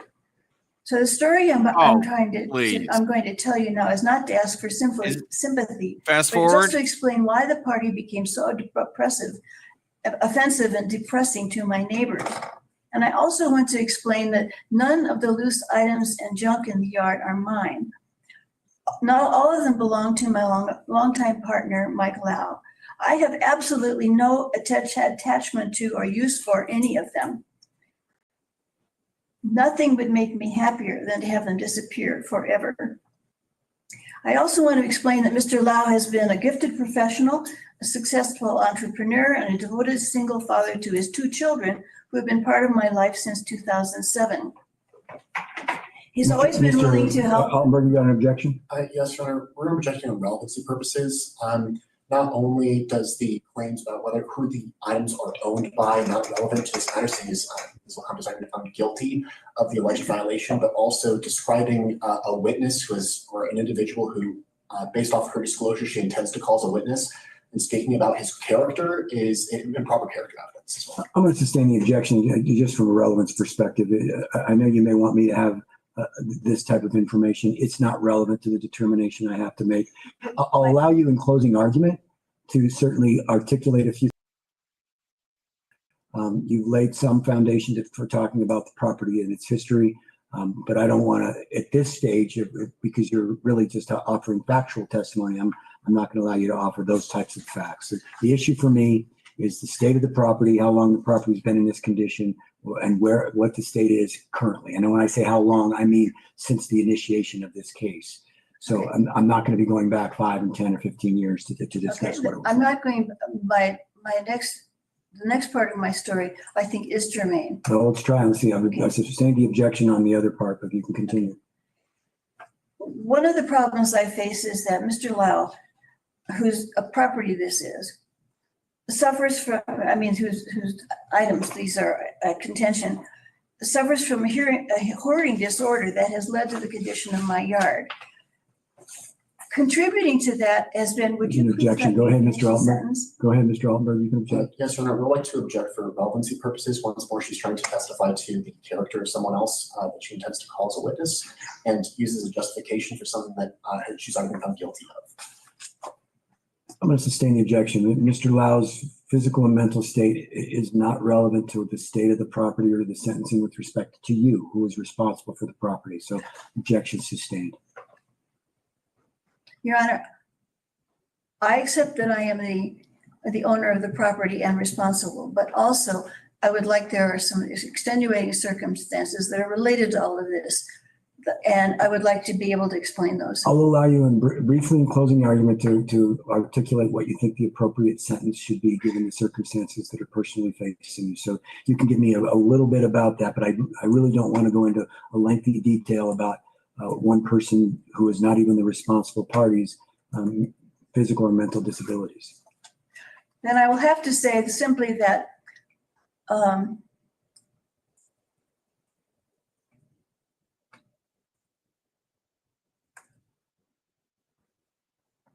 I don't know quite how to, I don't know how to disentangle what I need to say without running afoul of yours and the prosecutor's objections, Your Honor. Your Honor, I am a neurodivergent person with complex pretty much for the PTSD. last 3 years with injuries and surgery. And I have been completely dependent on Mr. Lau. And I have been too ill to really notice how much was brought into the house because I rarely left it. I should have been aware perhaps of what was going on, but what is at fault here because I am the property owner, is my inability to curb Mr. Lau's hoarding behavior or to hold him to promises to stop bringing stuff to the house, and even his unwillingness to clean up in a timely fashion, even to getting photographs, the property prepared for photographs in time for court. That is what is relevant, and I would like to be able to speak about it just briefly. I've heard you. You can continue. When you're focusing on your inability, is Yes.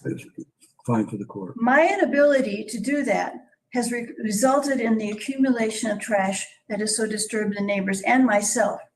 Some of the problem occurred during my extreme disability when he moved quite a few items into my backyard because homeless people were stealing his property from where they were stored. And I was really too ill to notice how much was being brought.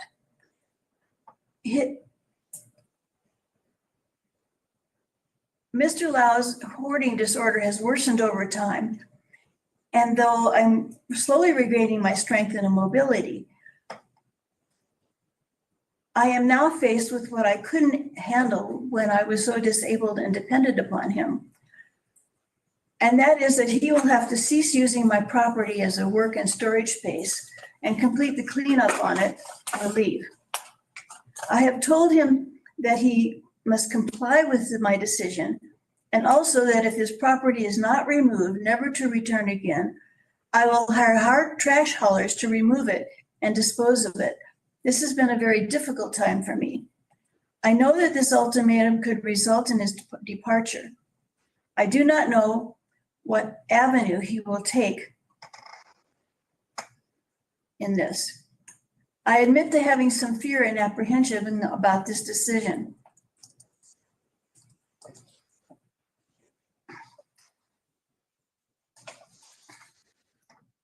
Again, I want to apologize for causing such distress to my neighbors because because the letters that they sent have been ruled inadmissible. I can't comment on the overstatements that were made and that are influencing the prosecutor in his arguments. I can't comment on the degree of overstatement and misleading comments there. Let's pause. However, Mr. Altenberg standing. Mr. Altenberg. Yes, Your Honor. You've already ruled that Exhibit 11 is inadmissible. Ms. LeCompte is commenting on her inability to comment on the overstatements. She's therefore commenting on the statements that she's already seen and is staying on the record. Since they're not admissible, and I'm not considering it, a comment about something that I haven't considered, and it is not any specific comment. I can't really find a reason to sustain an objection if she hasn't made any statements about what's in those letters. So I would ask you though, Ms. LeCompte, there's no point in talking about them because although Mr. Altenberg may have seen them and considered them, I have not, and I will not. So I've told you just now of my plans for remediation. And what I will do. I'm not sure I heard you say, what is your specific plan for remediation? I have so far been unwilling to call in trash haulers to simply remove everything because it's Mr. Lau's property, because I've lived with him for 17 years, and because this would cause our relationship to be destroyed. However, I have, as I have just said, made an ultimatum to him that he must completely clean up the property in good order. And did you specifically say a date certain for that? I did not say the date certain. He must confront and control his inability to stop hoarding and leaving things at the property. He has to find another place to do his work and his storage. And if that doesn't happen, I will hire trash haulers to remove and dispose of it.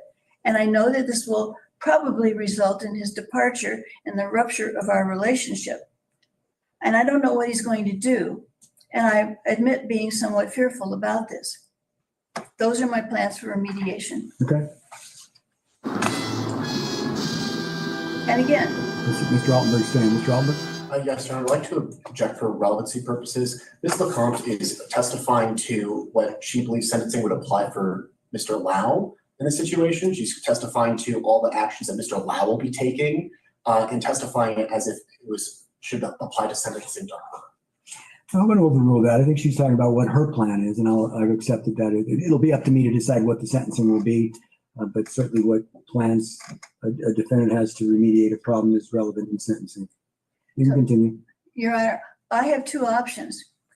Either hire trash haulers right now to move everything away, or rely on Mr. Lau to do this expeditiously, because I personally am not able to physically do that work. And that is why I am, yes, responsible, but what I am taking responsibility for is to force him to do what he should have been doing and creating a hammer to make that happen. Okay. I That's when you guess think she that can't get my more closing despicable. will be what I plan to say next. She finds a Okay. new low. Any cross-examination? Mr. Altenberg? Yes, Ms. LeCompte, you testified on July 3rd, 2025, when addressing the allegations of noncompliance. On what date? July 3rd, 2025, it was the trial date. Pause for just a moment. No. Let's check something with my clerk. No, the trial date was July 3rd. That's what I said. So July 3rd. No, I thought you said July 23rd. All right, let us go back to your original question. I'm waiting until the. You can continue now. I need to just clarify my availability for the court to go beyond the 5 o'clock hour because we're getting close to that. On July 3rd, 2025, when you had this trial, how did you plead? It kind of sounds like I Regier. pled not guilty. And can we Wait a minute, bring up exhibit?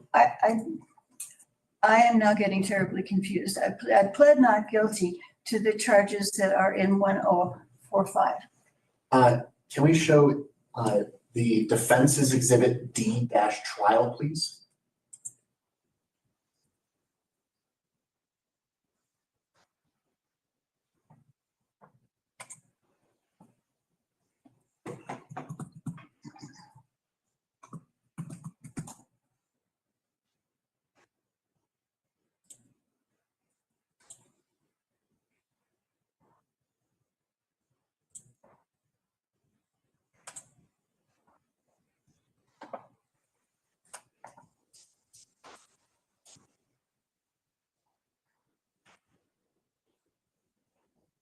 That's the correct one. Yes.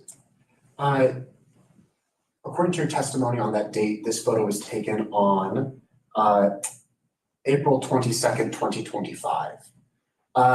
Do you remember what you testified to about this photo during that time? I believe I testified that it showed that there was a lot of trash. There were old refrigerators. There were basically what has been characterized as loose items of trash filling the driveway, and that they have been completely removed. Thank you. Can we show the People's Exhibit 6, please?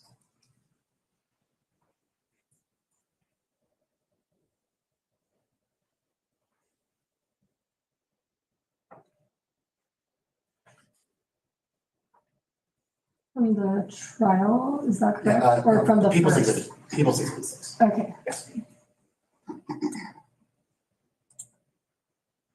Is that the correct one? Yes. Okay. Now, Ms. LeCompte, you testified to the allegations that on March 5th, 2025, the trash there was alleviated on April 22nd, 2025, correct? Yes, At that time, did you state that the issue was completely cleaned up, correct? all of the material, the junk and materials, the refrigerator and all things like that have been removed and they've not been put back. The items that are just to the right of the mailbox in the photograph are items that were marked for free. And they had a sign on them that said, and you can see it just to the left of that white docket thing, saying that all of those items were set up for free. And so they were not taken away. And so recently we have taken them away because nobody seemed to want them. The items to the left of that are sitting on a slab, which are my my trash cans, which were there in readiness for the garbage men to pick them up. The vehicles are vehicles that were temporarily put there. They will be removed. They belong to Mr. Lau, and I'm not quite sure what his disposition is for them. Nevertheless, would you say it appears that there is trash and disposables on the property on July 31st, 2025? They are things we are trying to get disposed of by giving them away for free. That was not effective, and so we've taken care of that in other ways by getting rid of them. And as I showed the picture that I showed that was this morning, they are gone. You testified today that, and I quote, they are gone, the front yard is done and the backyard is half done, correct? Yes. You testified to something similar about the April 22nd, 2025 photo, correct? I can't remember which one that is. The photo that we just showed you, the Exhibit D dash trial that pertained to the front yard. Can bring that. She'll pull that back up for you. That's this one. There you go. Yes, okay. What? Did you testify to the issue being alleviated, correct? The items that had been of issue were gone and they have not returned. There are trucks there, but that is not the same thing. You today were privy to the testimony of both of the people's witnesses, and you heard the testimony of both Officer Cochran and Jason Strauss, who stated that items are constantly moved and returned back to this property, correct? I heard them say that. Now, are you, do you have a plan in mind to ensure that, for example, what occurs today in terms of what you've cleaned up will result in items not returning back to the property? All I can tell you is I give you my word, and I give you also the fact that I don't like this either. And I also Your word is worth remind nothing. you of the ultimatum Nothing. I have given to Mr. Lau with regard to moving his things. These are his things. And if you would like to impugn my integrity and giving you my word under oath, that is up to you. But all I can do is tell you, I have done absolutely everything in my power and at some risk to myself to make this happen. Can we move to Exhibit F dash trial, please? I believe Ms. LeCompte also utilized it today.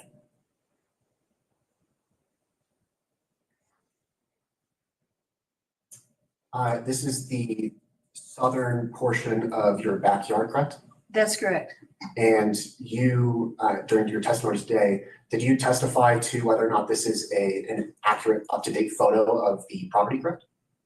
Yes, the grass hasn't been cut, and there are many things that still need to be restored. The flower gardens really are in bad shape. But again, that's going to take me a little bit of time. But basically, the large pile of what was characterized by Mr. Reynolds, the prosecutor, as junk, which you did not see, but which was in a photograph taken over the fence, again, from the Strauss's backyard, showed that pile, and that is gone and it has not returned. Can we show what is labeled with People's Exhibit 9, please?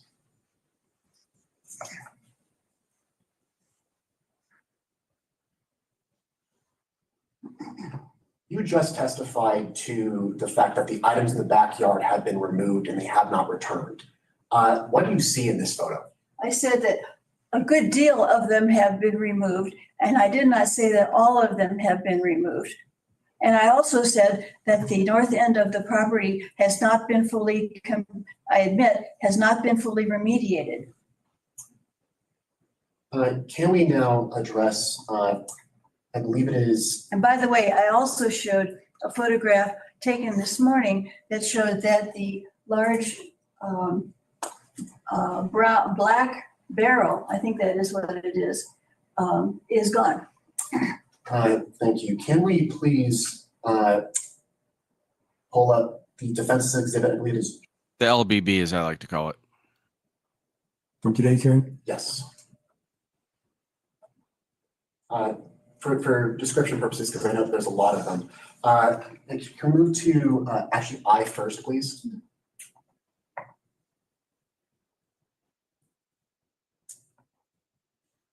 No, it's the other one. This is I believe, correct? Yes, Thank you.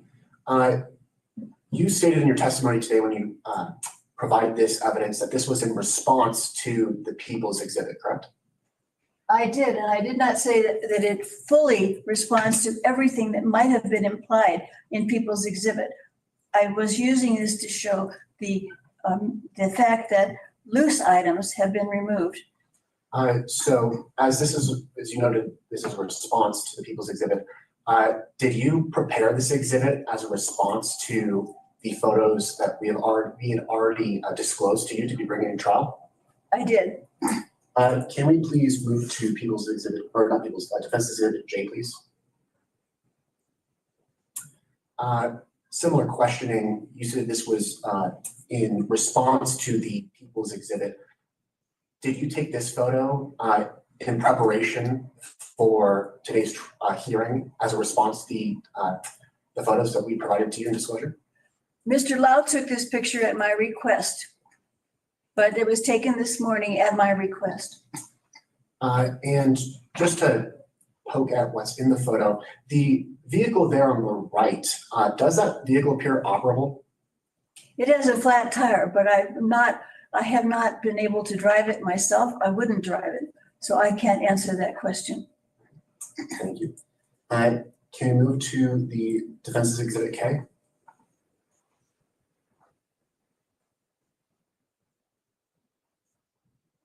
And did you state today during your testimony that this was in response to the People's Exhibit 8 or 9?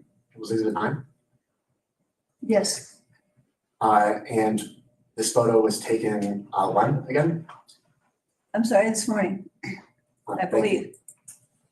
Your Honor, no more further questions. Okay. Anything else from you, Ms. LeCompte? No, sir. Right, you can step down. Ms. LeCompte, do you anticipate calling any other witnesses? I would like to call Mr. Lau. And how long do you think Mr. Lau's testimony will be? I hope it will be brief. Oh, Let me just no. Turn the party. It's 5 o'clock. I'm not saying that we should stop now. I would prefer not to, and I can be here for a period of time, but let me just check with my clerk and see her ability. We get a Lau appearance. We have a small group, so we can use. We'll take a break for 5 minutes, but how long can you stay? I can stay as long as I need to. Okay, so I'm anticipating that we want to wrap this up in 45 minutes if we're able to do so.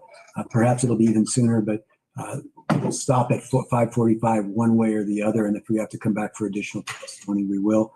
We'll take a 5-minute break, and then you can call Mr. Lau to testify. Thank you.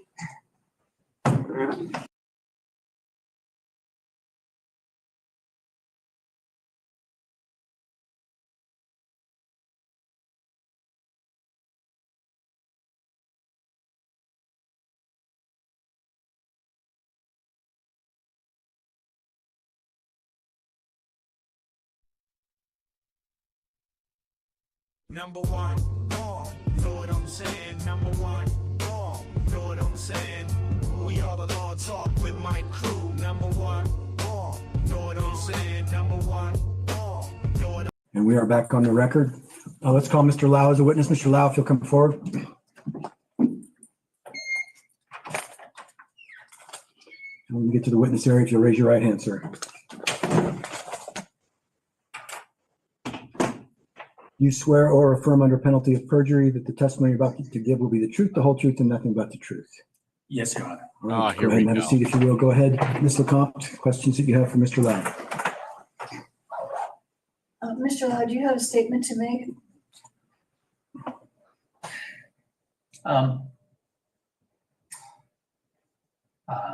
Yes, I do. I May I hope he start, jumps or- on her after she did what she did to Go him. ahead, and we'll see if there's an objection, but keep it relevant to what you've been in the courtroom so you understand what's pertinent to the court and what is not. So of course, sorry, having a problem with the chair bouncing, or me jittering.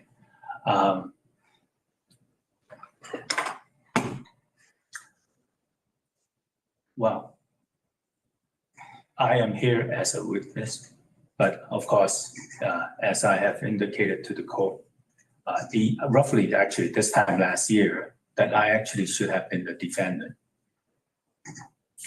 on this trash code enforcement type of complaint. And not only back then have I expressed my regret and have been at least been remorseful about the whole situation. I also believe at least this, not only this current case, but the case that has ended just back in April. Let's pause for a moment. Mr. Altenberg standing. Mr. Altenberg, your objection? Yes, Your Honor, Mr. Lau is going to be testifying, but it sounds like he's about to testify to a separate case altogether that is part of this proceeding. And furthermore, it sounds like he is testifying to his insertion of whether or not Ms. LeCompte was guilty of the alleged violation or not, when in reality it was already determined. I'm going to overrule the objection to the extent it has to do with whether Ms. LeCompte is guilty or not of the other charge. I certainly would sustain it, but if there's information pertaining to the circumstances of the property, whether it was the front yard from a prior case or the backyard from this case, you can talk about that. Thank you, Your Honor. But keep it focused on the property itself. Yes, Your Honor. Thank you, Your Honor, because prosecutor actually brought up your order on, was it April 22nd or April 23rd repeatedly, just now in the cross-examination of Ms. LeCompte. But if I may continue,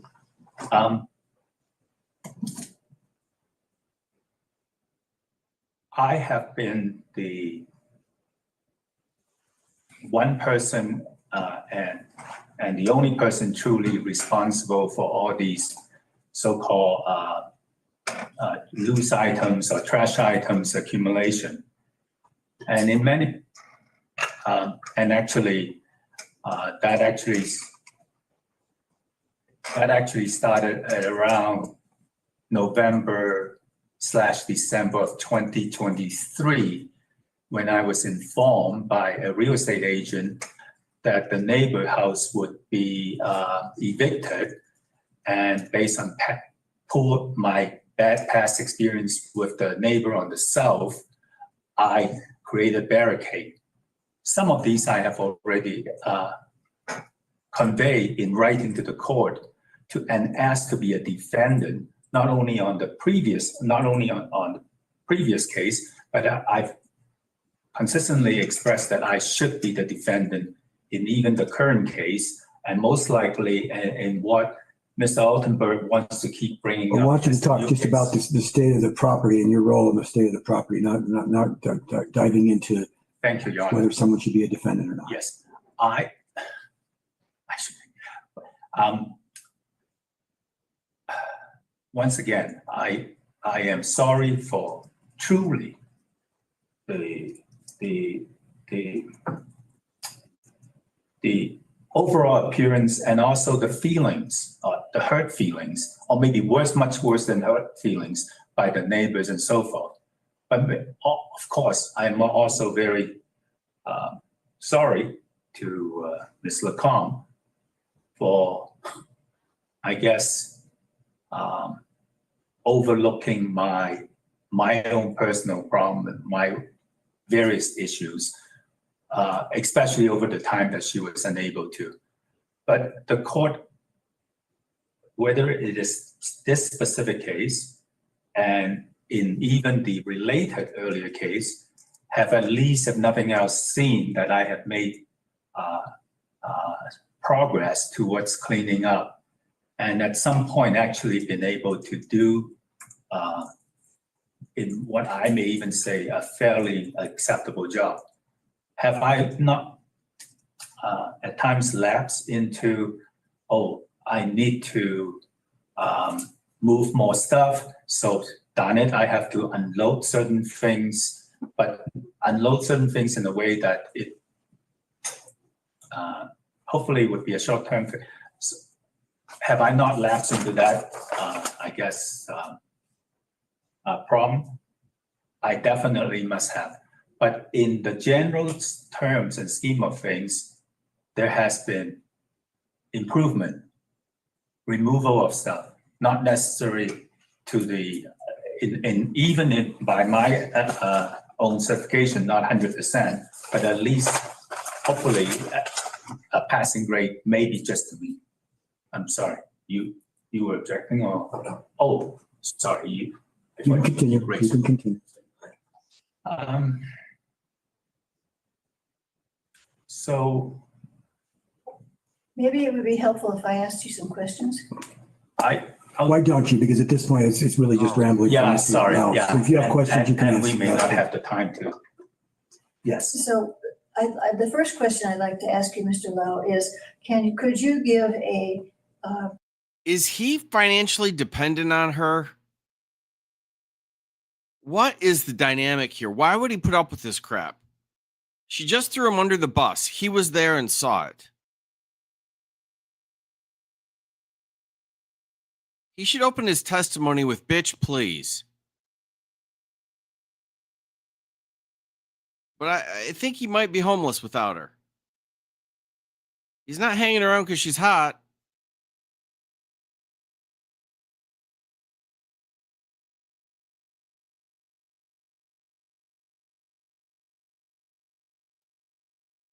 if you are responsible for this, and then, or if you would like to take responsibility for this, then can you give a date certain that by which you think this cleanup can be completely achieved? Well, yeah. First of all, I definitely would he can get admit to that I am fully better responsible. any day That's of not the the week. question I asked. I However, wanted a date. on the date, I would really, of course, like to be able to confirm a certain date as well, and it's a near-term date. But my only challenge is that we have a new prosecutor now. Previous prosecutor have been shifting. Mr. Lau, would you please answer my question? Will I commit to a specific date? Just an estimate. I don't want a specific date, but how many weeks, months, do you think that this will take? I can only say from on true experience, near term. The last trial that was concluded was April 20-something, and today is August, beginning of August. So, so we are in less than a 4 months time span that at least there has been additional significant progress. So Just what is needed to be remediated right now? That's my challenge. Prosecutor keeps shifting. No, Michael, please just answer what your estimate of doing what is there now. Oh, sorry, that would be the north side of the backyard. And that would be absolutely no more than 2 months. Okay, my next question is, can you please then tell the court what measures you will take to make sure that nothing keeps returning to the places that have already been cleared?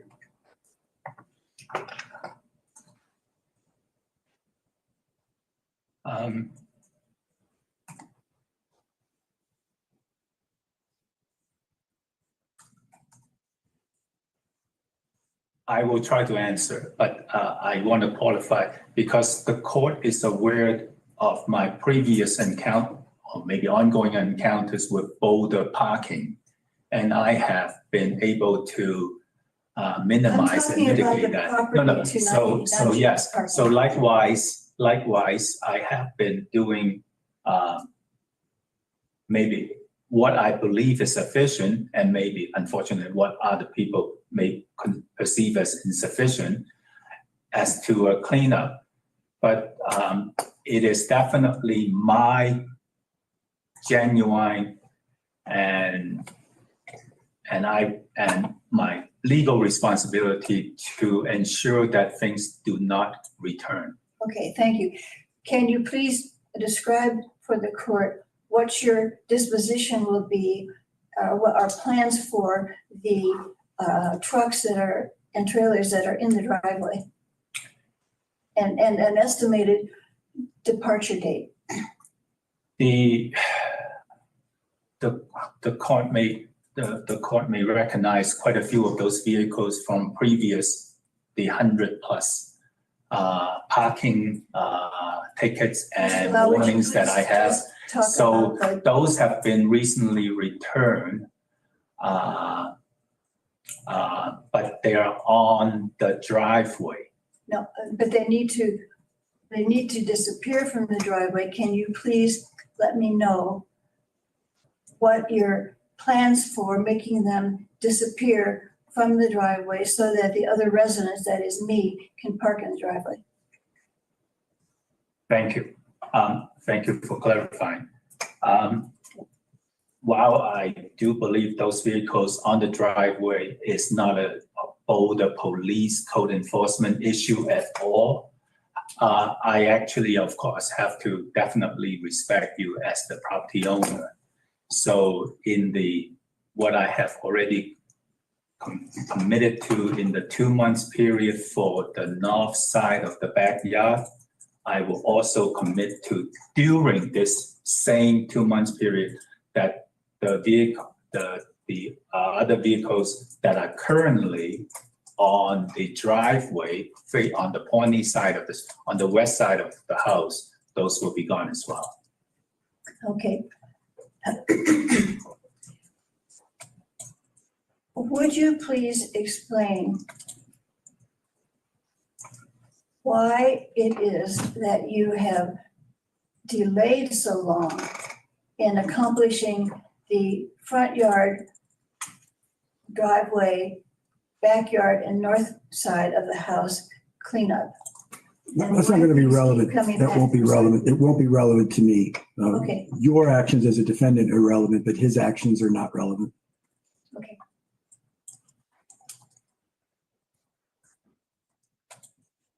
Your Honor, I was simply looking for a reason to explain what has been the inexplicable to me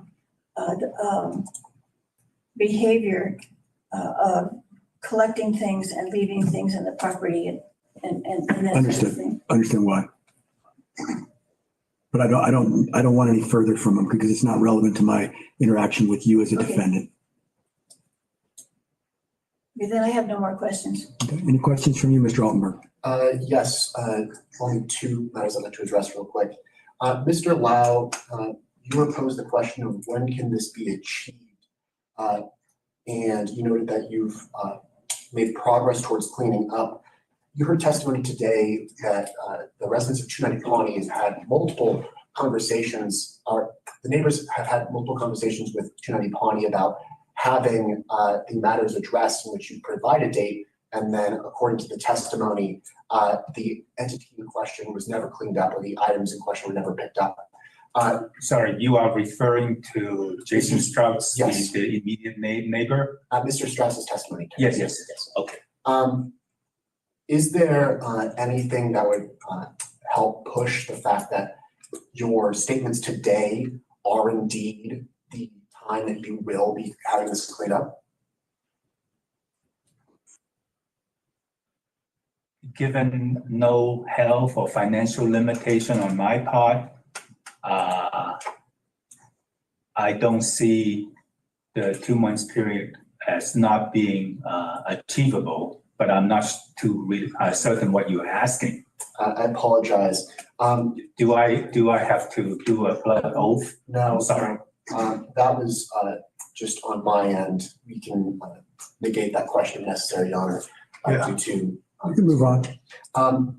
To address the second aspect of it, you mentioned the 2-month period to have the, which, was it the entire property or just a specific portion of the property cleaned up?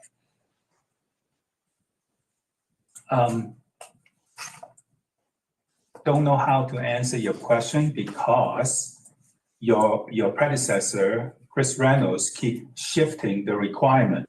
However, I have specifically mentioned under oath, north side of the backyard. I believe, and of course I admit to those are still my equipment, my property. And so I don't know what else, what are other things. Oh, of course, if you're referring to the vehicles on the driveway, I've already testified as what I've already made the commitment during the same 2 months. So are you referring to additional areas or the church that I need to be concerned with? No, the question was whether or not the 2-month period was applying to a certain specific portion of the property or the property as a whole. If I am able to read your answer correct, are you saying that it'll take you 2 months to have the entire property cleaned up, so both the backyard and the driveway? Or is it just 2 months? Sorry, so Your Honor, once again, prosecutor is trying to define what the whole property. Let me clarify here. It's not going to be what plan Mr. Lau has. It's going to be the sentence that the court imposes. So we're getting into a black hole here over something that won't really be as pertinent as what I've ultimately decided is going to be the sentence in the case. Understand, Your Honor. If that's the case, I only question Mr. Lau. If you give a 2-month time period, is there a reason why the photos today show the active noncompliance on July 31st and the difference between that and the photos provided today of only there being less than a week time period of that massive amount of change?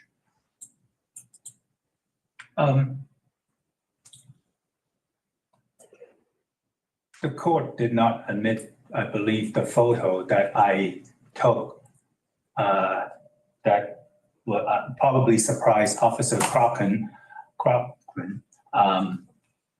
trying to conduct City of Boulder code enforcement business out of uniform, no body cam, no whatever. Why are we talking about that? How's that responsive to his question? His question was how come things changed so on the dramatically? specific things on one of the picture you show that Officer Crocken took next to the mailbox was stuff that I tried to donate and give away, yet Officer Crocken is the one who ticketed me for littering, and I will be appearing in this courtroom next week. So that's why it was there on the property to be given away. And since there were no timely takers, now it has been removed as well. So my dilemma was not being able to remove it to a donation place quickly is because I was ticketed for littering. And Your Honor, I will be in court with you next week on this. Any other questions, No Mr. more Altman? questions, Your Honor. All right, you can step down, Mr. Lau. Thank you. Thank you, Your Honor. You're welcome. All right, that's the evidentiary portion for the hearing. Let's have closing statements for sentencing. Each party can make an argument as far as what the sentence should be. Go ahead, Mr. Altman. Yes, Your Honor, we believe that the evidence provided today shows a clear sign of continued noncompliance. On March 3rd, 2025, Ms. LeCompte's property was not in compliance as determined by the court on the July 3rd, 2025. Greatest case ever. trial. But on the July 3rd, 2025 date, Ms. LeCompte claimed that her property was at that time in compliance. Then on July 31st, 2025, photos were provided showing active non-compliance once more. And then Ms. LeCompte today provided photos showing that as of this morning, the property was, in her opinion, in compliance, or at least proceeding towards that. This cycle is that one that from testimony from Officer Cochran and Jason Strauss has been ongoing for years and has brought the neighborhood to a breaking point. And the defendant, Ms. LeCompte, and the 290 Pawnee property should not be permitted to avoid an appropriate sentencing by pushing the burden or pushing the blame from herself onto her significant other. The people ask the court to, at a minimum, follow the sentencing recommendation that we have submitted to the court because we believe that this is the most minimal sentencing available that would ensure an active cleanup of the property and further continued compliance of the property as well. There's legitimate worry that even though they might come into compliance, that future non-compliance is right around the corner. And we believe that the suspended punishments in the sentencing recommendation are necessary to finally require this proactive action by the defendant in the 290 Pawnee address. And can you tell the court when that sentencing recommendation was submitted? I'm looking for it in the system. It's not. Say that again. There wasn't one May 7th. Is that the document you're talking about on May 7th? No, Your Honor. I was under the assumption.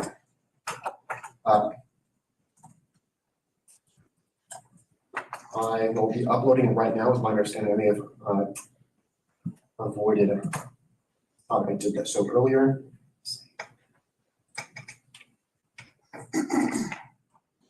You can summarize it for the record just so we're clear. Yes. For the purposes of the record, Your Honor, it is a request of no new violations involving the 290 Pawnee address, code violations generally, and Ms. LeCompte for 24 months. That over the course of the next 2 weeks, Ms. LeCompte and the defendant or the 290 Pawnee property is subject to photos of proof of progress showing the cleanup procedure. This will occur once at the 7-day period where these photos showing before and after, showing active progress will be provided to the court. Once again on the 11th day, and by the end of week 2, so approximately mid to late August 2025, all of the surrounding used property, surrounding the property is permanently removed for the 2-year period, 24-month period.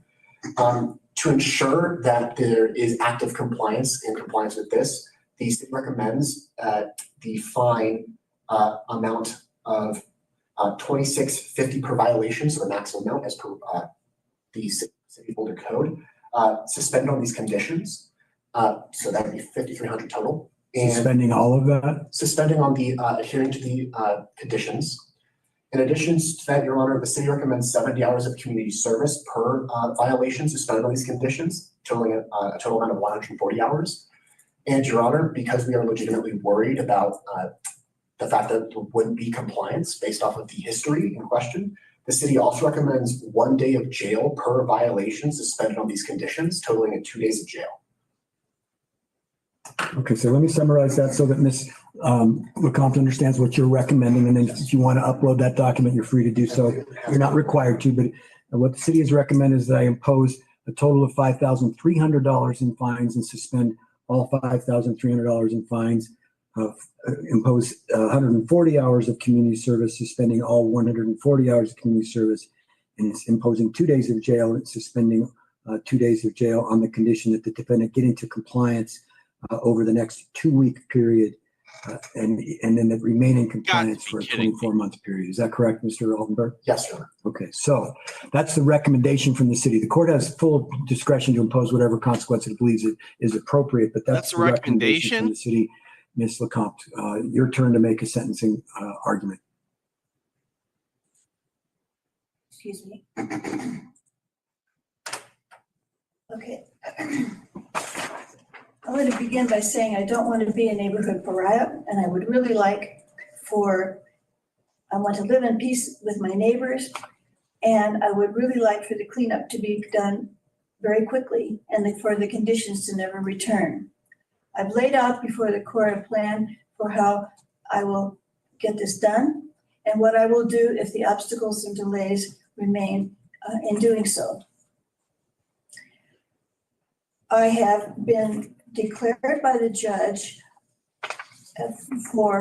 to be in compliance with regard to the front and both sides of the yard, the north and the north side and the easement side, and also to the front yard in the previous court case. And at issue, at least initially, was only the backyard, which is the subject of the case number 1045. I have provided evidence that that is well underway, and the back half of that property, on the south side of the yard, has been cleaned up, and there has been continued progress made on the cleaning up the north side, and any further offending items that were located in the photographs being shown today by the prosecution have been removed. There are still, I admit, issues that there is still trash in the backyard that needs to be removed, so the process is not finished. You have heard that Mr. Lau, who I rely on to help me do this, said that he could probably get this done within a set period of time, which he stated was 2 months, and I will hold him to that. I can grow a only pair and walk offer out of there. my word that this will I wouldn't happen. do anything. But the for her. remedy for not having Ever. it happen is for me to go ahead and pay to have a trash hauler remove all of these objects immediately at what I believe will be at great risk to myself. I find the fine, the community service, especially at my age when it's difficult for me to find opportunities to do community service, not that I wouldn't be willing if I could to do that. My past experience has been that it's been very difficult for me to do that, although I have complied with what I was required to do before. And I find putting me in jail would be unreasonable and cruel. So, and it would also very much impede my ability to continue to get this job done. But it would make me feel Which would be better. my objectives, and which I About that, think Judge the Khan. neighbors would certainly prefer. And so I can only beg that the court would recognize my efforts to begin with, and also my total distress at not having been able to comply completely and in a timely manner. And I can only pledge that I will try to remedy that myself and overcome my ability to confront the hard decisions I've had to make to get here. So thank you. All right, thank you, Ms. LeCompte. I'm going to take about 2 minutes. I'll just go off camera for a moment or two. I just want to compile my thoughts, and then I'll come back. I'm not leaving here. I'm just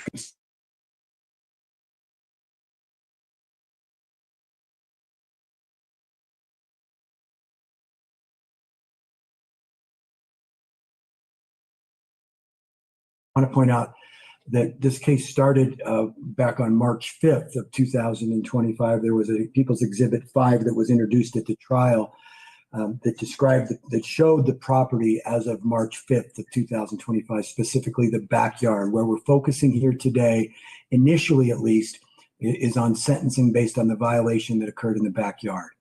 And the People's Exhibit 5, and if you don't mind, if you can find that from the trial, Sabrina, People's Exhibit 5 is very clear. It showed a tremendous amount of debris and trash accumulating in the backyard. There was no question in the court's mind that there was a violation that occurred on March 5th, 2025. The purpose of the sentencing hearing, from my perspective, was to allow the defendant an opportunity from the trial date, which occurred on July 3rd, to today's date, which is about 5 weeks later, to allow the defendant an opportunity to come into compliance so that what was displayed to the court as of March 5th, and which continued to some extent even at the trial on July 3rd, the court's hope would be that there would be full compliance with no debris on the backyard and no debris on the front yard. Because simply moving it to the front yard, defendant was already under a court's order to stay in compliance for 24 months. With respect to the front side of the property, that's in another case. So moving what is debris and trash accumulation from one area of the property to another area of the property that's already subject to a court's order doesn't work in the court's mind to alleviate responsibility. What the court wanted to see was that, in fact, all of the property that was considered to be trash was moved permanently from the property, not to another space on the property, or not temporarily to a parking lot and then moved back. And that has not happened. That's clear to the court. The evidence that's been provided that comes from the exhibits that were offered by the prosecution at this hearing, most notably People's Exhibit 9, but the other exhibit 9 shows a little bit of the backyard, that there's still quite a bit of items in the backyard. Not a very detailed photograph, but it certainly gives the court a perspective enough. But also the testimony from Mr. Strauss, who has lived adjacent to the defendant for some period of time, and what he described as basically property moving back and forth from the property and then into various areas of the property. And so, although it wasn't a lot of testimony from Mr. Strauss, it certainly convinced the court that this is, there have been at least a number of conversations that have occurred where Mr. Strauss was told that the property would be cleaned up, and that the property wasn't cleaned up, and that he doesn't believe that the defendant truly appreciates the scope of this problem as it impacts him and perhaps other neighbors in the area. But what is clear to me, and from the heartfelt testimony of Ms. LeCompte, is that she has not been in control of this situation. And so she now needs to be in control of this situation, and she will be accountable at this juncture for not being in control of the situation. There was a recommendation from the prosecutor in this case to impose a $2,650 fine on both charges and then suspend all of that. I'm actually going to be a little, it's very rare that I do this, but I'm going to actually impose some active fine. I'm not suspending all of it.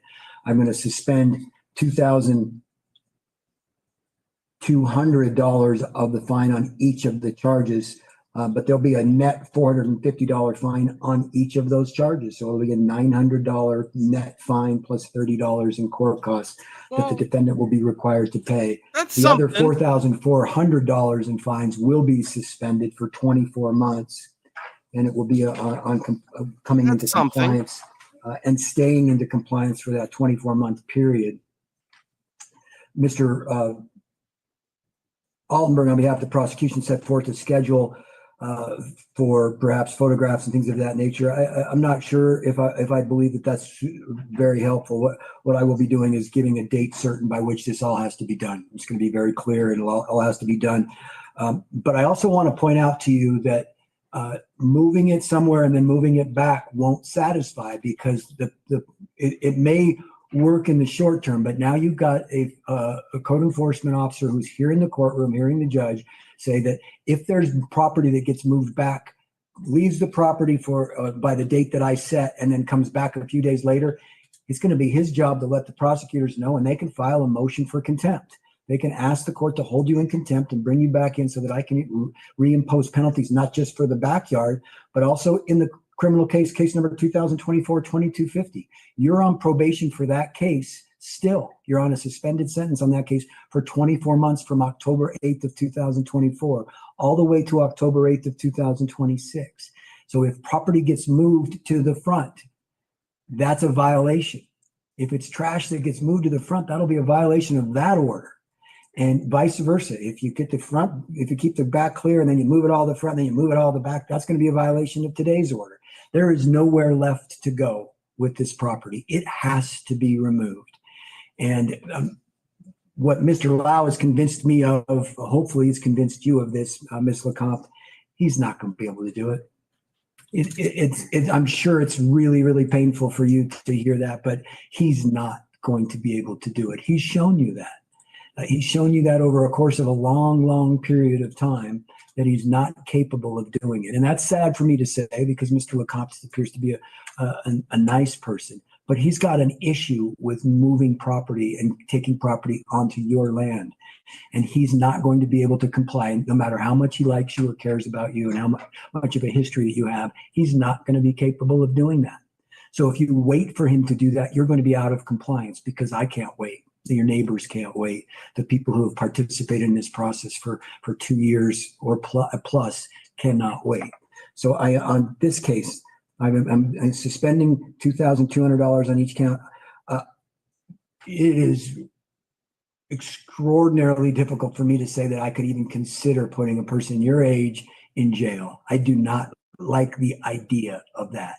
And yet I don't know what else to do, because the only authority I have is for jail, community service, and fines. Those are really the only options I have.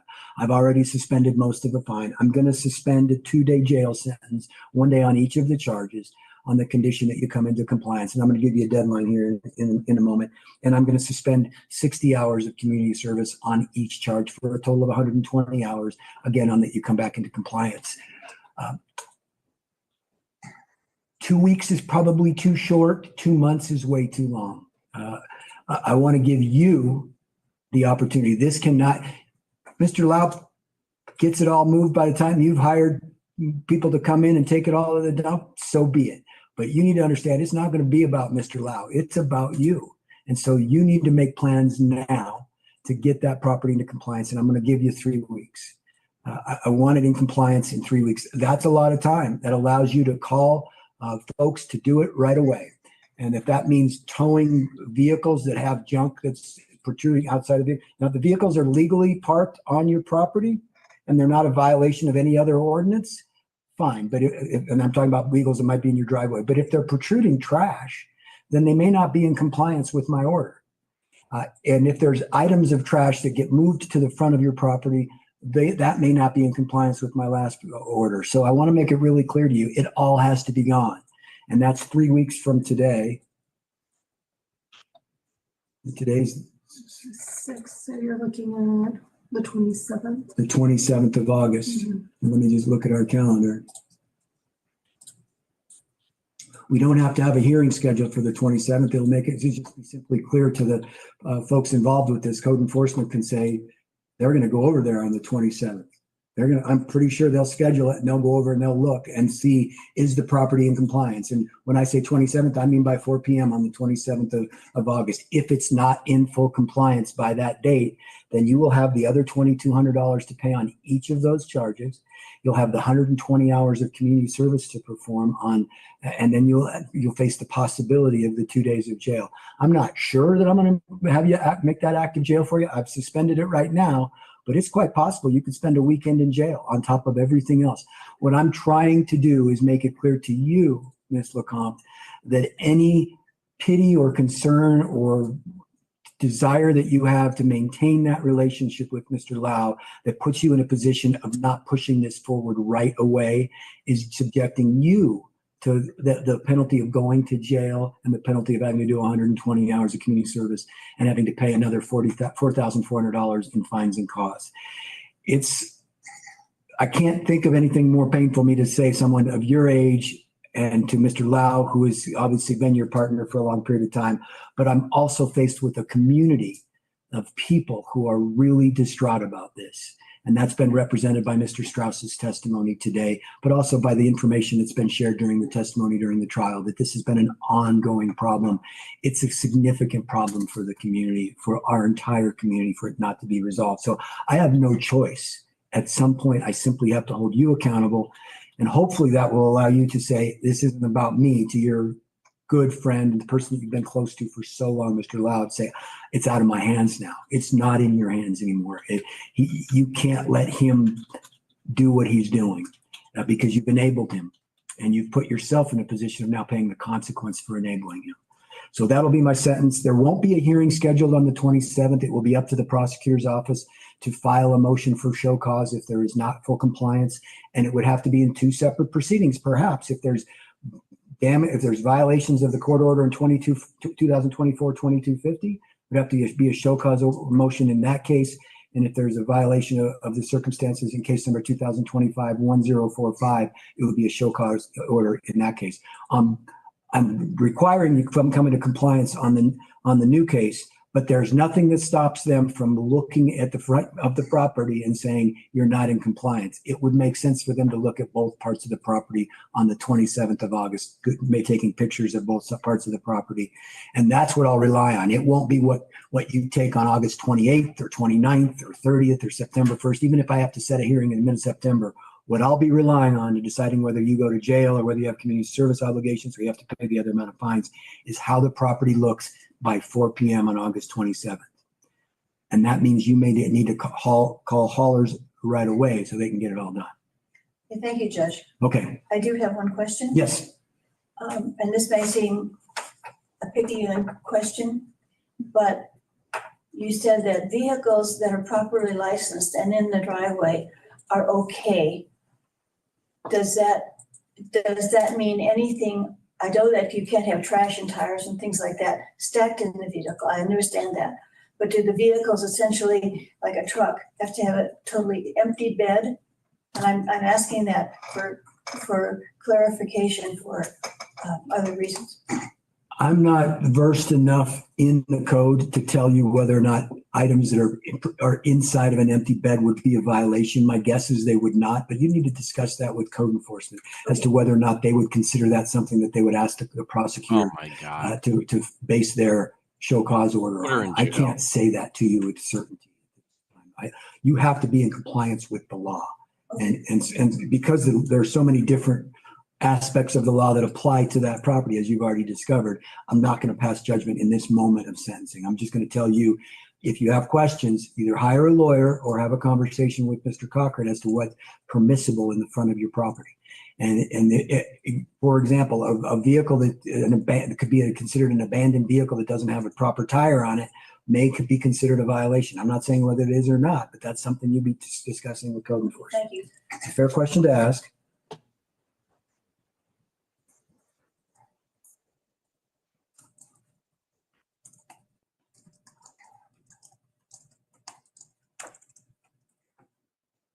All right, is that it?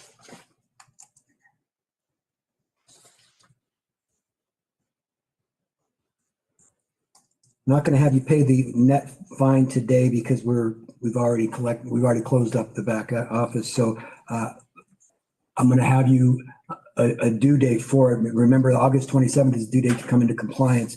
That'll be the same date that your fines and costs are due.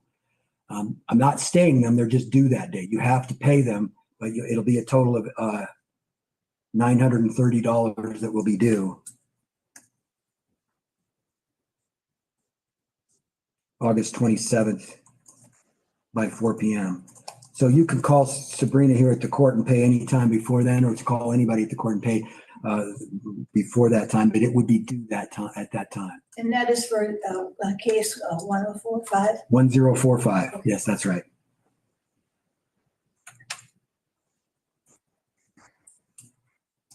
Okay, any questions from you, Mr. Altenberg?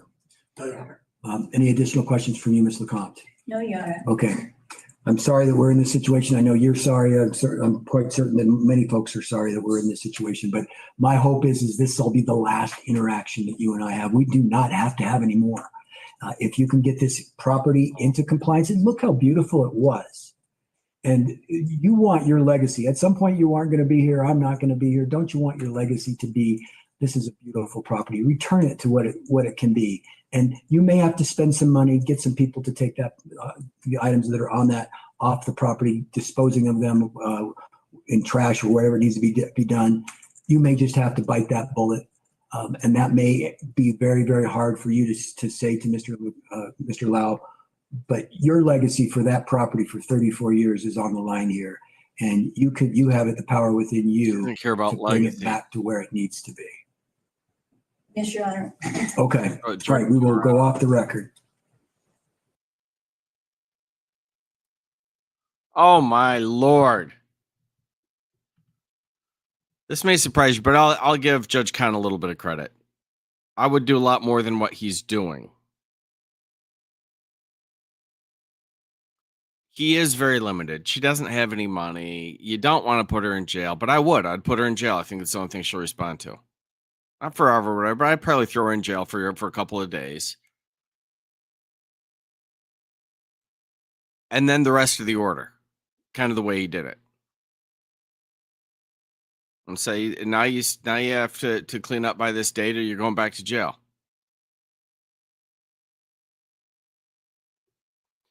But I will say this for him: he stepped it up for him. So he definitely took it up a notch. I mean, the prosecutor said suspend it all and give him another 2-week date. They blow off all the dates. We've done you got to do it by this date. You got to do it by this date a whole bunch of times. There's got to be something. And he actually did it. Like, yo, this money, it's not suspended. Here's $400. The amounts really don't matter. She doesn't have any money. I don't know how they're going to do it. But now you've been convicted and you have an actual fine. You get some suspended stuff hanging over you. Yes, he doesn't want to do it. I don't really like all this bloviating about how I really don't want to punish you. That's counterproductive.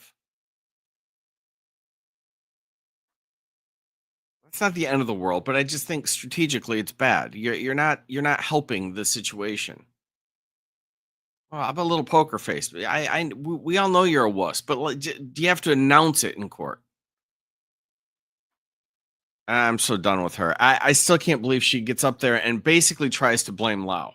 Lau can't do it, and he's not going to do it.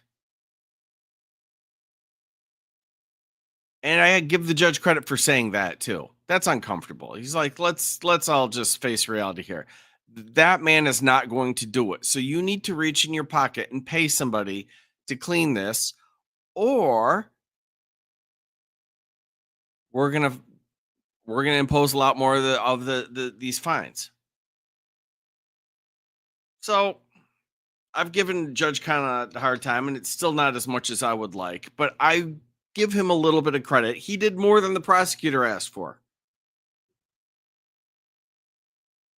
He did. It was kind of fun though. I really liked the picture show of her weeds. You go out there and like find a spot that isn't full of trash, or use an angle or whatever, so that like you can just find a space where the frame doesn't contain something, and then take pictures on random dates that we don't know what they are, with no foundation, and just give us a series of those. We're not even sure if it's in that yard. I guess a couple of the pictures you can see the house in the background. Oh wow. It was fun. Thank y'all for coming out. I appreciate it. I will see you soon.